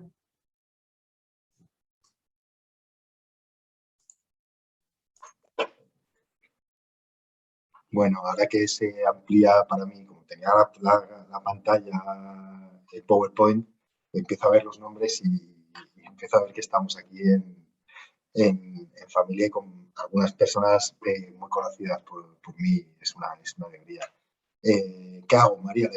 ¿Entro en diálogo con las reflexiones de Eva y de Vero? Vale, pues complejas las dos. Me encantará después escuchar qué plantea Vero, ¿no? Porque yo creo que también tiene mucha reflexión en el contexto de la coordinadora y también sobre cooperación local, ¿no? Yo estaba pensando cuando estabas haciendo la reflexión, Vero, y la pregunta, si hay municipios que no tengan ninguna experiencia. Yo ya sé que no creo que en España habrá algún municipio. Seguramente en forma de política pública hay municipios que no tienen, y que es verdad que el desafío es poner en marcha una política pública. Pero yo estoy convencido de que prácticamente en todos los municipios de España hay grupos, organizaciones sociales internacionalistas, voluntarios, algún tipo de espacio social, porque de ahí es donde viene la transformación. Pocas veces la transformación, no digo que no suceda nunca, ¿no? Pero normalmente en este ámbito la transformación viene desde la sociedad civil y al final de un diálogo entre sociedad civil e instituciones, pero normalmente impulsado y liderado por la sociedad civil, ¿no? Entonces, si yo, por ejemplo, estaba pensando qué haría si yo fuera un responsable político que de repente me dicen, pon en marcha esta política. Lo primero que haría sería escuchar, identificar y mapear en mi sociedad, en mi territorio, quién está trabajando, ¿no? Y me iría a hablar con la sociedad civil, me iría a hablar con la universidad, intentaría aprender de lo que están haciendo otros, pero lo que nunca haría, creo, lo que me dice la experiencia, es copiar y empezar a poner en marcha una política pública que sea una repetición mimética de lo que están haciendo otros actores. Cada municipio es distinto, cada municipio tiene unas características, cada municipio tiene un elemento que es distintivo y diferencial. Y para mí ese es uno de los problemas, pues una de las críticas, pues bueno, lo que está por aquí Sonsoles, con Vero también he podido hablar de esto muchas veces, que hemos trabajado y que hemos discutido en otros espacios. El problema es que la cooperación descentralizada y la cooperación local muchas veces no aporta ese valor diferencial, ese valor distintivo, precisamente porque no escucha o porque no desarrolla un modelo de cooperación adaptado a su propia sociedad, ¿no? Sino que asumimos también por las limitaciones administrativas, por el tipo de instrumentos jurídicos, instrumentos y por las capacidades que tenemos, al final las cooperaciones descentralizadas se acaban pareciendo mucho unas a otras cuando las realidades sociales y políticas son distintas, ¿no? Entonces yo creo que para mí, la clave es hacer una muy buena combinación de dos lecturas, donde se necesitan los cambios estructurales. Es decir, yo no puedo cooperar solo pensando en qué sé hacer, pero ese es un elemento importante, porque no puedo desatender a la otra pregunta, de dónde están las grandes necesidades de cambios estructurales y cómo oriento hacia ahí mi cooperación. Pero luego creo que tengo que mezclar, tengo que combinar ese análisis y yo qué puedo aportar. Si yo soy una entidad local que tengo un movimiento vecinal muy fuerte, pues a lo mejor por ahí tengo que articular mi política de cooperación. Si soy un municipio que tengo un movimiento feminista muy fuerte, pues probablemente por ahí es por donde tengo que articular, ¿no? Pero yo creo que, Vero, tu pregunta o tu reflexión es muy pertinente, ¿no? Ojalá estemos en ese momento, que haya municipios que no han hecho cooperación y que de repente decidan que quieren, no que quieren, sino que entiendan, empezando a ir hacia la idea de las mentalidades, ¿no?, que planteaba Eva, pues que entiendan que esta es su responsabilidad y que asuman, ¿no? Bueno, normalmente esto es algo que se suele dar ante un cambio de ciclo político, de ciclo electoral, ¿no? Y yo creo que ahí los actores sociales que nos dedicamos a intentar impulsar esta política, nos toca empezar a trabajar ya con la oposición, con el gobierno, por supuesto, pero también con la oposición, ¿no? Yo, bueno, he tenido la oportunidad de dar clases de ciencia política y de tener que estudiar mucho para poder dar clase, y lo que me he dado cuenta, es que la incidencia política cada vez, no sé si cada vez es más adecuado. La incidencia política, por supuesto que hay que hacerla con el gobierno y es muy importante, pero la necesidad es transformar las mentalidades o las condiciones de posibilidad de aquellos que toman o que van a tomar en el futuro las decisiones políticas, ¿no? Y me parece que empezar a construir ya ese consenso social, esa necesidad de articular un movimiento social favorable a la solidaridad internacional, la tenemos que estar construyendo ya en todos los espacios de todo el territorio, vinculándonos, como por ejemplo se impulsa en la coordinadora, pero esto lo sabe mucho mejor que yo, con el movimiento feminista, y creo que Zazu está por aquí también, con el movimiento ecologista, con otros muchos movimientos, ¿no? Y que los ayuntamientos entiendan que esto es y claro, sí, estamos muy lejos, esto puede parecer muy idealista, que esto es un clamor popular y que es una responsabilidad, pero claro, estamos años luz, ¿no? Y estamos años luz seguramente por lo que ha planteado Eva, que me alegro un montón de saludarte y te agradezco muchísimo tus palabras tan amables. La pregunta no te la agradezco tanto porque me parece muy complicada, pero creo que es muy acertada, ¿no? Creo que has tocado una cuestión clave, ¿no? Y es que, joder, tú lo has vinculado o lo has planteado en el ámbito de la educación, es muy importante, pero yo creo que trasciende a la educación, pero por circunscribirlo a la educación, a mí me parece que estamos en un momento histórico muy complejo. Nos estamos jugando mucho, yo ya he hablado de algunas cosas, pero no he mencionado todo lo que nos estamos jugando. Nos estamos jugando la sostenibilidad de la vida, nos estamos jugando poder hacer un mundo vivible, digno, en condiciones dignas para el conjunto de la humanidad, pero nos estamos jugando la democracia, nos estamos jugando la libertad, nos estamos jugando los derechos que ha costado, democráticos, que ha costado mucho conquistar, ¿no? Que os voy a contar a las gentes de Murcia sobre esto, ¿no? Que no sepáis. Yo creo que estamos en un momento muy crítico. Y yo creo que ahí es clave. Me alegro un montón de que hayas puesto esa reflexión encima de la mesa, porque yo no he hecho suficiente énfasis. Cuando hablo de responsabilidades globales, por supuesto que ahí es donde tiene muchísima responsabilidad lo local, precisamente por la naturaleza que tienen las entidades locales, las diputaciones, los gobiernos locales, de poder dialogar con la ciudadanía, ¿no? Y esa responsabilidad de construir democracia, de construir ciudadanía crítica, por supuesto a través de la educación, no solo. Claro, el problema que tenemos con la educación es que la realidad que tenemos con la educación es que es una competencia fundamentalmente de ámbito estatal, en muchos casos, ¿no? Por ejemplo, en el ámbito normativo, en el ámbito legislativo. Y yo creo que necesitamos aplicar el principio de coherencia de políticas con el desarrollo sostenible, con la igualdad de género, con la sostenibilidad ambiental, con los derechos humanos, al ámbito universitario y al ámbito también académico en la educación primaria y en la educación secundaria, ¿no? Y aunque se avanzan algunos elementos en esta cuestión, yo creo que tenemos currículum que están absolutamente alejados de esta visión del mundo, ¿no? Y ahí tenemos un problema fundamental, ¿no? Por ejemplo, la gente que nos dedicamos al desarrollo, de una u otra forma nos vemos expulsados de la universidad porque tenemos un sistema científico que prioriza el conocimiento en determinadas áreas de conocimiento y no tiene mucha capacidad para reconocer los conocimientos más transversales, ¿no? O más multidisciplinares. Entonces yo creo que tenemos un problema político enorme sobre cómo incorporar a sistema educativo, al ámbito educativo, a la política educativa, esta cuestión, pero nos jugamos muchísimo en ello, ¿no? Entonces, bueno, creo que entender desde una perspectiva de mentalidades, desde una perspectiva cultural y de cambio cultural, que esto no es una cuestión ideológica, bueno, no sé si es una cuestión ideológica, probablemente sí sea una cuestión ideológica, pero es que nos va la vida en ello, yo creo que es fundamental, ¿no? Bueno, yo siempre pongo una anécdota. Creo que no podemos hacer análisis políticos o estructurales desde el ámbito individual, ¿no? Porque nos pueden confundir. Pero yo, por ejemplo, cuando veo a mi hija, yo tengo una hija de 12 años, cómo ha interiorizado que lo que le pasa al planeta, que lo que le pasa al medio ambiente, tiene que ver con sus derechos, pero no solo con los suyos personales, sino que tiene que ver con los derechos de muchas generaciones. Ostras, a mí eso me abre esperanzas, ¿no? Yo creo que hay que profundizar muchísimo. Y las entidades locales, muchas veces, a lo mejor en sus principales responsabilidades en materia de cooperación no tienen necesariamente tanto que ver con la gestión de proyectos en el sur, que también, sino con cómo transformar la sociedad en el norte, que es claramente un vector de cambio fundamental, ¿no? Yo creo que ese ejercicio, pues las entidades locales no lo están haciendo con la suficiente fuerza.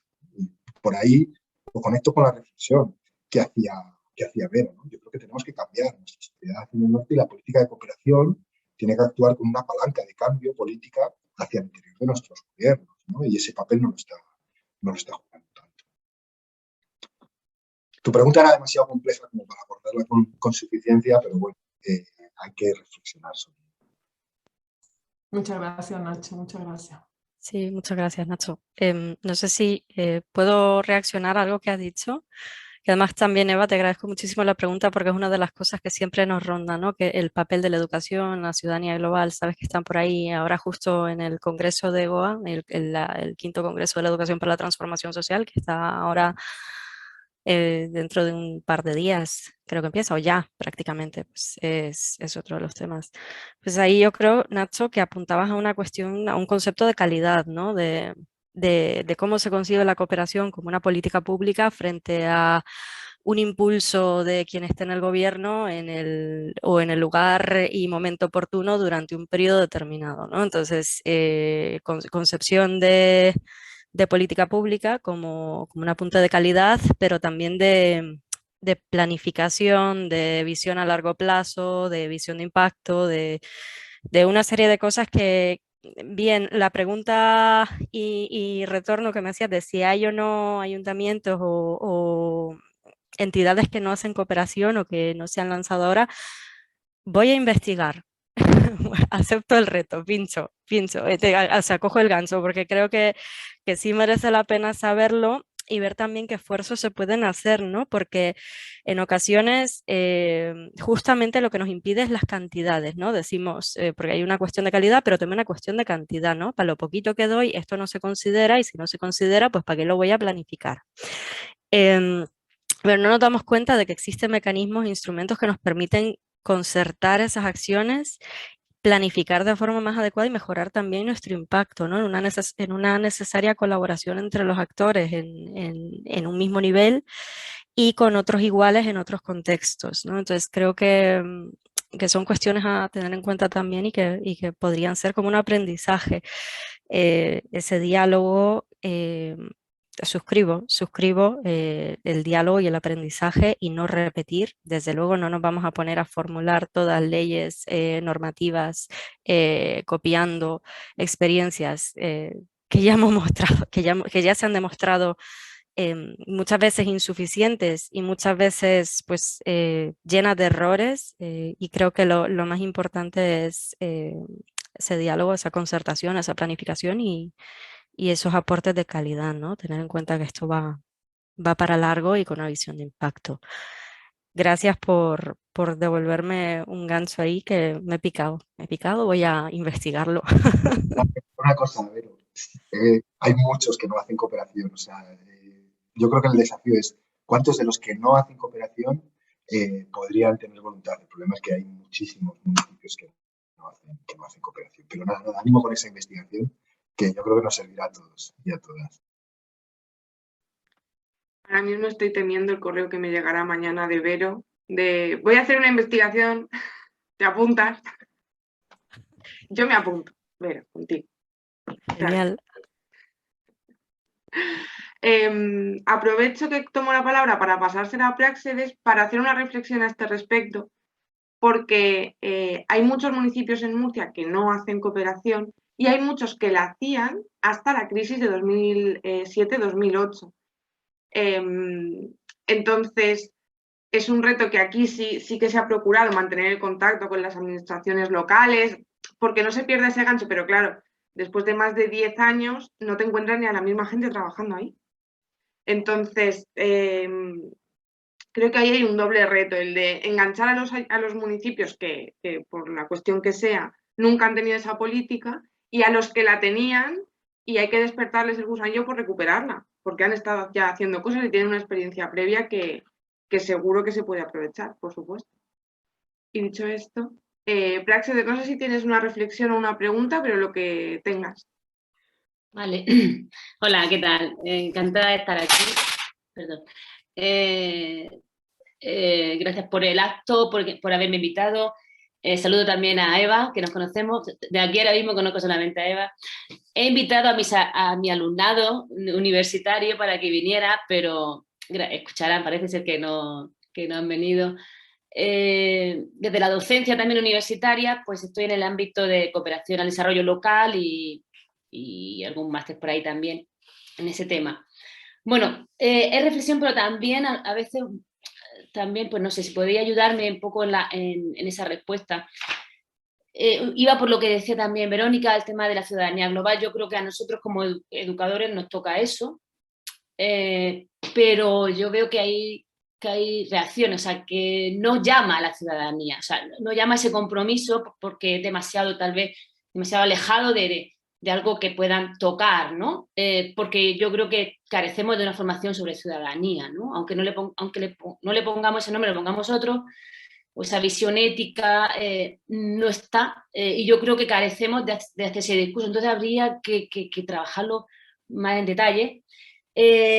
Creo, a nivel de municipio, o sea, yo lo que veo, no lo sé, pero a lo mejor ahí vosotros me podéis decir, no sé, si hubiese la posibilidad también de no ser por entidades, o sea, a nivel, por ejemplo, más transparente, porque vemos que hay muchas entidades que no trabajan de una forma emancipatoria, ni tienen un concepto de desarrollo diferente del norte-sur. O sea, todos los que nos contaba Nacho, que es maravilloso, porque dice, Nacho es de los míos, o sea, yo qué sé, te escucho y digo, no estoy tan perdida, ¿no? Porque ahí vamos, ¿no? Pero entonces, como esa horizontalidad se puede hacer si hay voluntad, o sea, quiero decir, aunque el municipio sea muy horizontal, si las personas que están allí no tienen ese concepto de desarrollo, pues no va a cambiar nada. Entonces, no sé si se pudiera hacer más transparente, realmente más transparente, que pudiéramos ser personas, y digo yo, como muchísimas personas que soy expertos, para poder participar en ese tipo de diálogo municipal. No lo sé si eso se puede hacer, se está haciendo, porque si seguimos, no sé, yo no quiero hablar no quiero hablar demasiado, porque esto se graba, pero cuando ves que hay personas en las mesas, o sea, trabajando en los municipios, en cooperación, pues yo dudo a veces de esa visión. Entonces, no sé cómo dar palos de ciego. Y a lo mejor esa transparencia, realmente, si la Agenda 2030 tiene esa visión, yo no sé si se está... para mí que no sé, que no hay un cambio, a lo mejor al 40 tal vez, pero vamos, de aquí al 30 no sé si habrá esa... o la experiencia que hemos tenido en la Agenda 2030, si se ve. Bueno, nos podemos ir a nivel internacional o, por ejemplo, en mi caso con América Latina, pues cómo se está percibiendo ese tipo de ayuda, ayuda de cooperación, de alguna manera, ¿no? Y luego también la otra debate que yo siempre, o sea, por ejemplo, y que me cuesta trabajo que los alumnos entiendan, es que la Agenda 2030, o sea, la cooperación, desde el punto de vista que hemos estado aquí viendo, sigue siendo de una forma de cooperación internacional. Pero con esa transnacionalidad, a veces yo creo que hay una confusión en todavía tener que hacer, ¿cómo vamos a hacer cooperación si tenemos tanta pobreza? Lo que estábamos hablando, y por eso también el no decir, bueno, ahora mismo la cooperación no se puede hacer porque tenemos que priorizar aquí, y a nivel de ciudadanía no entran en eso, no quieren entrar. ¿Me entendéis lo que quiero decir? Y bueno, pues ahí lo dejo. Gracias por todo y nada, encantada.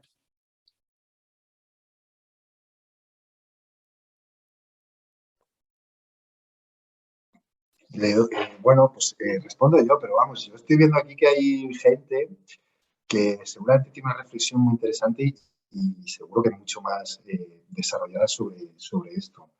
Pero estoy a ver si tiro de la lengua a alguien, ¿no?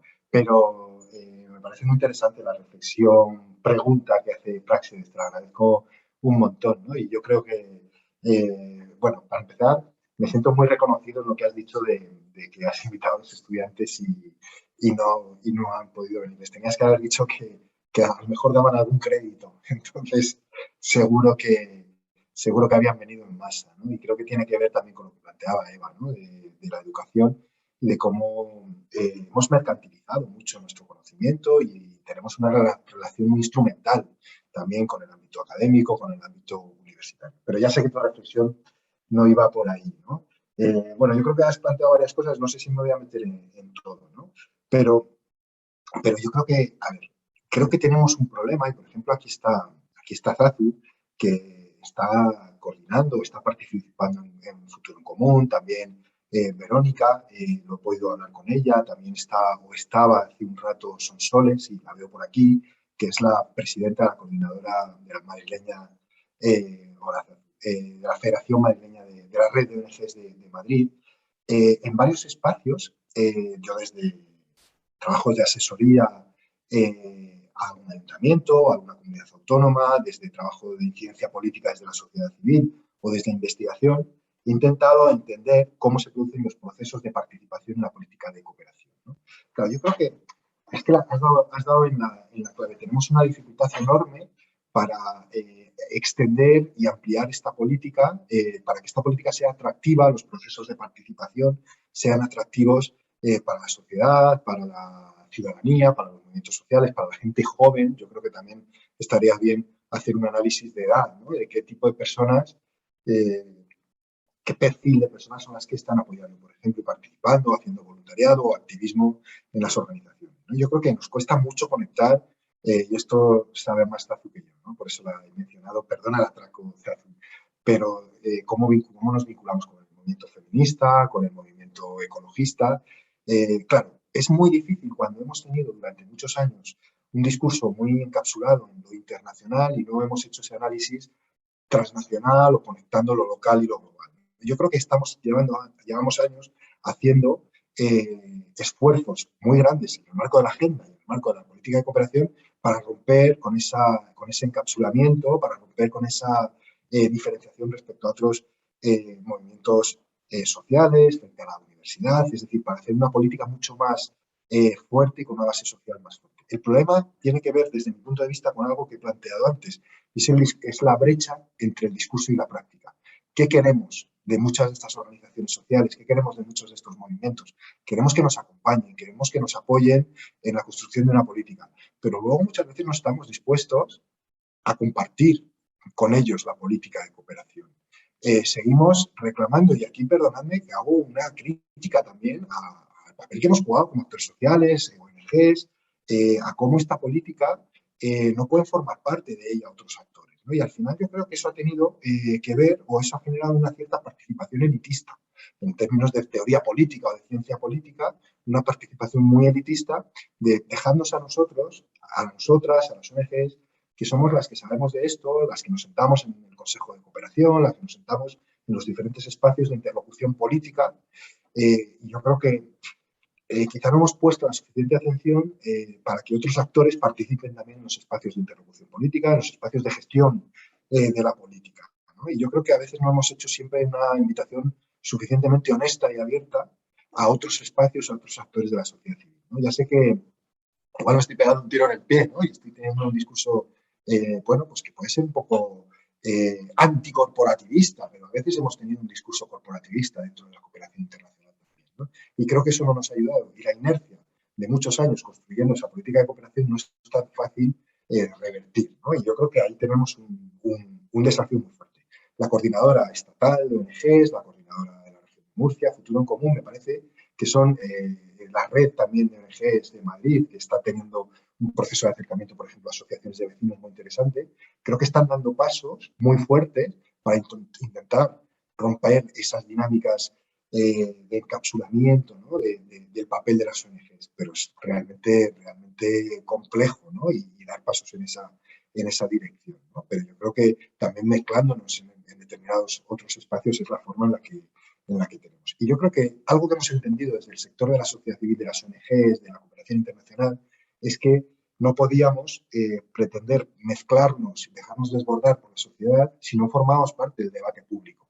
Y yo creo que este es el principal reconocimiento que quiero hacer a determinados movimientos que se han producido desde las ONGs.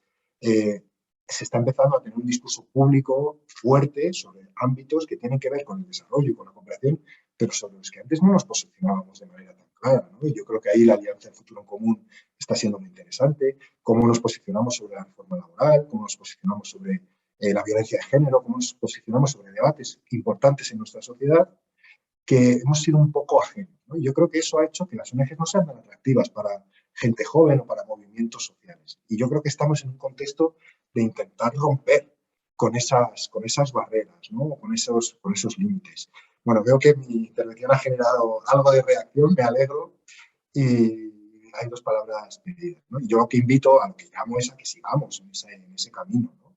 Pero es un proceso de construcción lenta, los procesos de construcción política son lentos.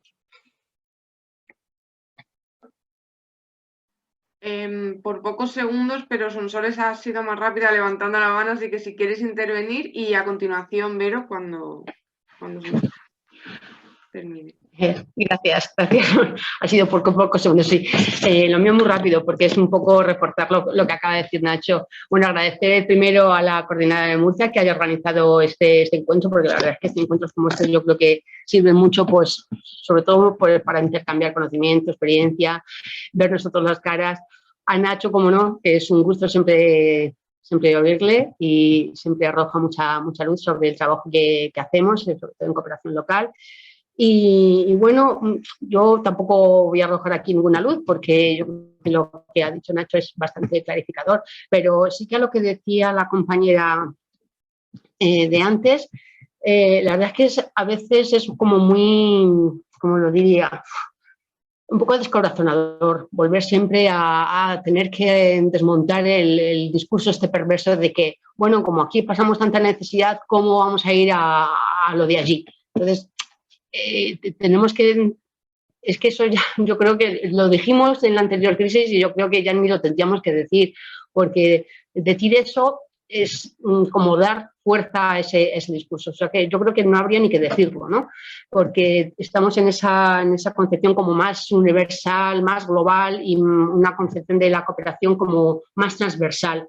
Y en ese sentido, lo que decía Nacho, los problemas son como muy interdisciplinares como para estar diciendo discursos de aquí y allí. Todo es como más abierto, más transversal, más globalizado. Después eso no deberíamos ni tan siquiera de planteárnoslo. Pero sí que es verdad que bueno, que se sigue diciendo, o por lo menos se sigue pensando. Y lo que comentaba también Nacho, sí que es verdad que en la red estamos haciendo mucho esfuerzo de aliarnos con otros actores, fundamentalmente con asociaciones vecinales, que no es la verdad es que no está siendo fácil, también tengo que decirlo. Cada uno tenemos nuestras dinámicas, cada uno tenemos también nuestros objetivos, cada uno tenemos, aunque tendrían que ser los objetivos iguales, porque yo creo que estamos en una lucha como muy igual, ¿no? de defender derechos humanos, de defender la vida y la sostenibilidad. Esto es como muy global y muy transversal y como muy universal, pero bueno, que cada uno también estamos en nuestras trincheras. Entonces, abrir trincheras para que sean comunes es complicado. Pero también es verdad que es un proceso muy ilusionante y que da mucha satisfacción.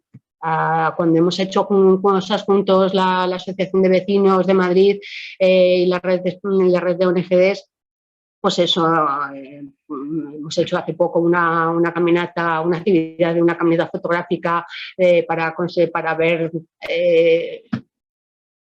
para ver cómo podíamos hacer una actividad de Madrid, una actividad sostenible, pues bueno, pues ha sido bastante, con todos nuestros problemas, con todas nuestras historias y tal, pero ha sido pues actividades que llenan mucho, ¿no? Y luego cuando nos sentamos a ver qué podemos hacer, qué no podemos hacer, pues también nos satisface mucho ver que estamos por lo menos confluyendo.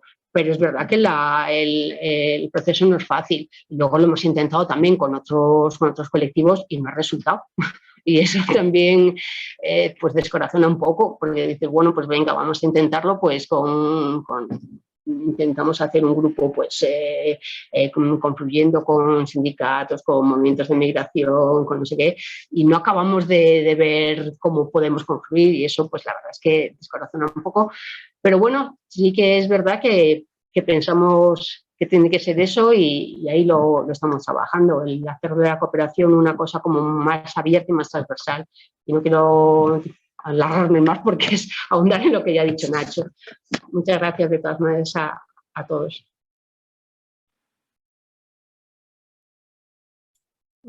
Yo no quiero monopolizar, como he hablado antes, y veo que desde hace tiempo hay una pregunta, no sé si casi le damos paso o como estamos con esto, pues intentamos... Si queréis, no terminamos, pero seguimos con tu turno de palabra el debate y luego planteamos la pregunta del chat que Jorge Javier ha planteado en el chat, que es sobre otro tema. Gracias, María. Pues bueno, es que la verdad es que siempre sabe a poco, ¿no? Estos espacios de reflexión y de creación colectiva, ¿no? De pensamiento colectivo.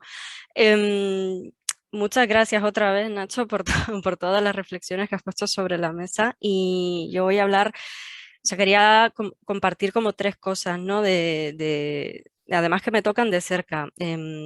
Una que es como, bueno, pues no sé si un cotilleo que os cuento o una experiencia curiosa, pero bueno, el otro día en un diálogo sobre, bueno, pues una de estas cosas que organizamos las coordinadoras de ONGs, de invitar a una gran persona que venía de relatora especial de derechos humanos de no sé qué, tal, venga que vamos a organizarlo, que lo vamos a proponer así, que lo vamos a proponer así, y de repente pues se me ocurre la genialidad de decir, bueno, pues mira, en la casa hay personas que están especializadas en este tema, que no son directamente del equipo de la coordinadora o de su junta, pero que trabajan en esto. Y la respuesta de la universidad con quien estábamos organizando esto en concreto fue, perdona, pero es que yo no quiero que las ONGs me vengan a hablar de sus pozos o sus puentes. No quiero que me vengáis a hablar de vuestros proyectos. Entonces, ¿cómo dialogas con actores que como tú están intentando hacer cosas que se salen de su marco habitual o de lo que tenemos en el imaginario el resto de las personas? ¿Qué es lo que creemos que hacen, ¿no? O sea, pienso en la universidad, pienso en una cátedra, pero no hacen solo eso las universidades. Pues lo mismo con las organizaciones, no solo hacemos pozos y puentes, estamos también para la defensa de los derechos humanos. ¿Y cómo conectamos ese diálogo de defensa de derechos humanos con el trabajo que estamos haciendo sin que se entienda como una plática entre... No recuerdo la frase que has utilizado, pero me pareció sumamente interesante. Una plática elitista, ¿no? Un diálogo entre élites intelectuales que no incluye al resto de las personas. Pues en esa misma línea, la segunda reflexión venía porque en otro espacio en el que tuve la ocasión de compartir con una chavala que había sido, bueno, que había participado junto con una organización bueno, pues una acción de ciudadanía global que, bueno, pues me pareció una cosa súper interesante conjunto con una universidad. Decía, mira, yo me he hecho mi decálogo de ciudadana global que soy. Y una de las cosas, una de las conclusiones a las que llego es que no quiero que las organizaciones me digan lo que tengo que hacer, quiero que me den espacio para poder hacerlo.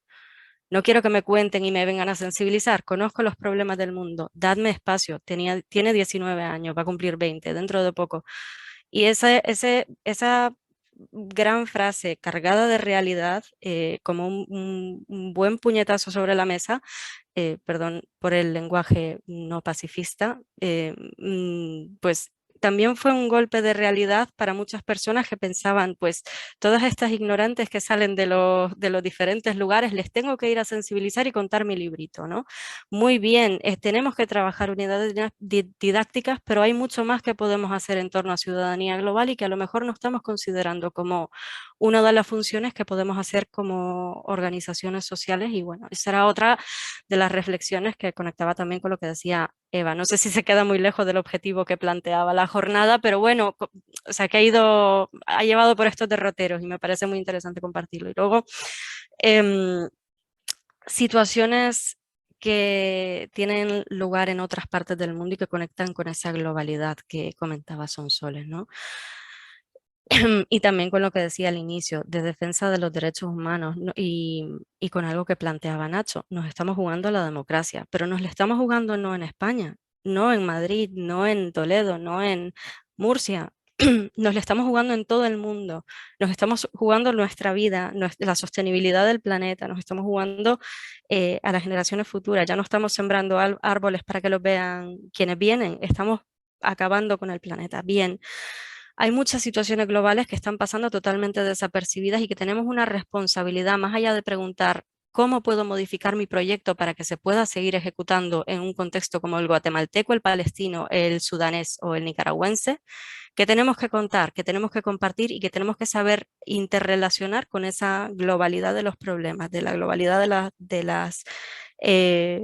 la democracia, de los espacios cívicos que están en entredicho, ¿no? Y ahí me pareció muy acertada la reflexión, ¿no? De nos estamos jugando la democracia, pero a nivel global. Entonces, ¿cuántas de nosotras nos hemos enterado y hemos sabido reaccionar y conectar y demandar que se proteja las defensoras de derechos humanos que están siendo asesinadas diariamente en Colombia? Lo mismo que con la ley de agentes extranjeros que se acaba de aprobar en El Salvador o las presas hidroeléctricas que se están intentando construir en Guatemala, o el papel que está teniendo el gobierno español de connivencia con el ataque a las defensoras y defensores de derechos humanos en Palestina. Bien, ¿cuánto de ello hemos sabido también relacionar con las leyes Mordaza que seguimos teniendo en vigencia y que cuando decidan por fin sacarla del cajón, nos demos cuenta que no será sino una vuelta atrás a otro modelo un poco más antiguo? Entonces, esa globalidad, que también tiene que ver con, con propuestas que Nacho ya ha compartido en un montón de ocasiones y que siempre agradezco, de coherencia de política, de coherencia del mundo que queremos para todas las sociedades, son absolutamente necesarias para una cooperación que sea verdaderamente transformadora y que reconozca que en cada uno de nosotros como actores hay una posible participación de esas soluciones a las que podamos llegar. Y ya está.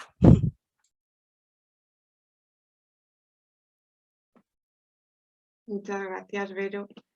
Hay que aprender mucho de todos los actores y a todos los niveles. Y esto que comentabas ahora de esta anécdota, experiencia, creo que hila muy bien con la pregunta que plantea Jorge Javier, que si me permites, Nacho, la leo, doy mi punto de vista y luego contestas tú, que la pregunta es para ti. Pero dice Jorge Javier, ¿cómo podemos implementar un programa de cooperación en un entorno en el que la gente piensa o dice que no tiene problemas, cuando tú sí ves o vives día a día esos problemas?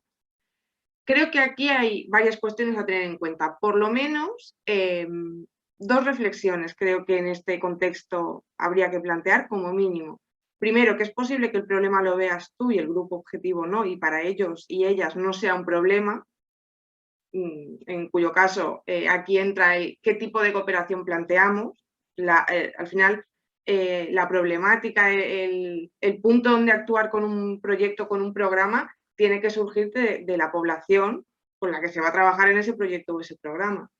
Porque aunque el problema sea real y no sea cosa tuya, de que tú lo identificas, si la población no admite que existe ese problema, ya puedes hacer programas y proyectos. Que si no hay apropiación, la sostenibilidad de los resultados y la participación en el propio proyecto y programa, tiene todas las papeletas para no salir demasiado bien.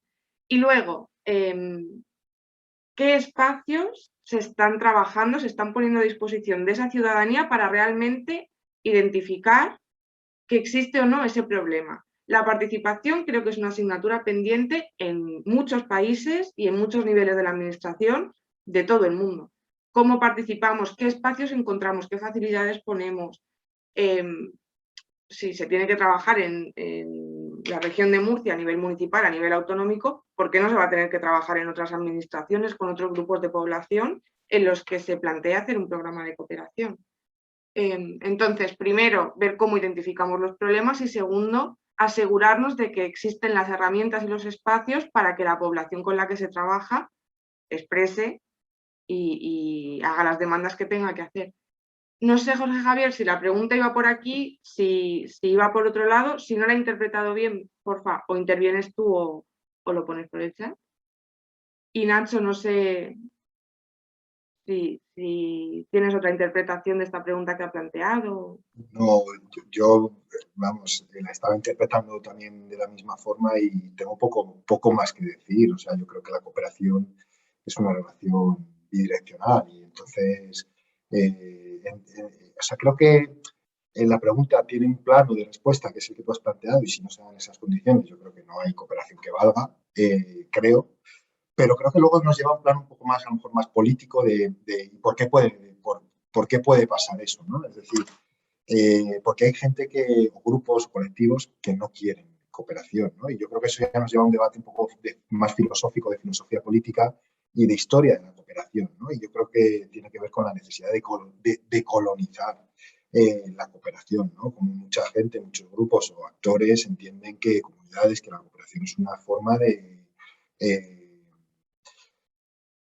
instrumentalizar miradas, visiones del desarrollo, visiones del mundo, intereses y de lograr determinados intereses, ¿no? Y entiendo que hay actores que desde muy distintas perspectivas pueden renunciar o no querer cooperación. Por ejemplo, la India fue uno de los primeros países que empezó a decir que no quería cooperación porque le generaba más problemas administrativos y de gestión que lo que le aportaba en términos de desarrollo, de procesos de cambio. Claro, la India es uno de los países más importantes, más poderosos del mundo, ¿no? No todos los países están en la misma capacidad para plantear eso, ¿no? Pero yo creo que hay actores que pueden entender que este no es su modelo de cooperación. No sé si va por ahí, ¿no? La reflexión de Jorge Javier, pero creo que tú lo has planteado muy bien, ¿no? A mí a lo que me lleva, y perdonad que ya nos estamos pasando el límite de la hora y a lo mejor eso se está haciendo muy largo, pero yo creo que nos lleva también a replantear para qué cooperamos, ¿no? Yo creo que todo el debate y todas las reflexiones de la decolonización de la cooperación son muy pertinentes y que creo que cada vez van a tener más espacio en los debates, porque mi sensación es que la idea de cooperación como principio político, como principio de relación, es muy válida, pero que la idea de desarrollo cada vez representa una idea menos válida. Y yo sé que esto puede, para terminar así, lanzar este bombazo, pero yo creo que el concepto y la noción de desarrollo quizá no es la que está llamada en el futuro a seguir siendo el motor de la cooperación. Quizá hay que pensar también cuáles son las bases teóricas de la cooperación y del desarrollo y empezar a pensar en la cooperación internacional, sí, por supuesto, pero a lo mejor no para el desarrollo, sino para la convivencia global, para la sostenibilidad de la vida, para la transformación, y a lo mejor ahí sí que podemos responder de manera más interesante a esa idea tan sugerente que nos propone Marina Garcés en su libro de la nueva ilustración radical, cuando habla de la necesidad de los universales recíprocos, ¿no? Y de cómo el concepto de desarrollo se sigue viendo desde muchos lugares como un concepto de imposición, ¿no? Muy vinculado con determinadas maneras de entender el desarrollo también, ¿no? Y a lo mejor necesitamos hablar de otro sustento, de otro sustrato compartido que nos permita construir una sociedad mejor, ¿no? Bueno, ya sé que no es forma de acabar un debate soltar esta idea, porque me parece que hay otro debate, pero bueno, si esto nos da para emplazarnos en otro momento a seguir con esta reflexión, no está mal. Esperemos haber dado por lo menos alguna respuesta, ¿no? A Jorge Javier.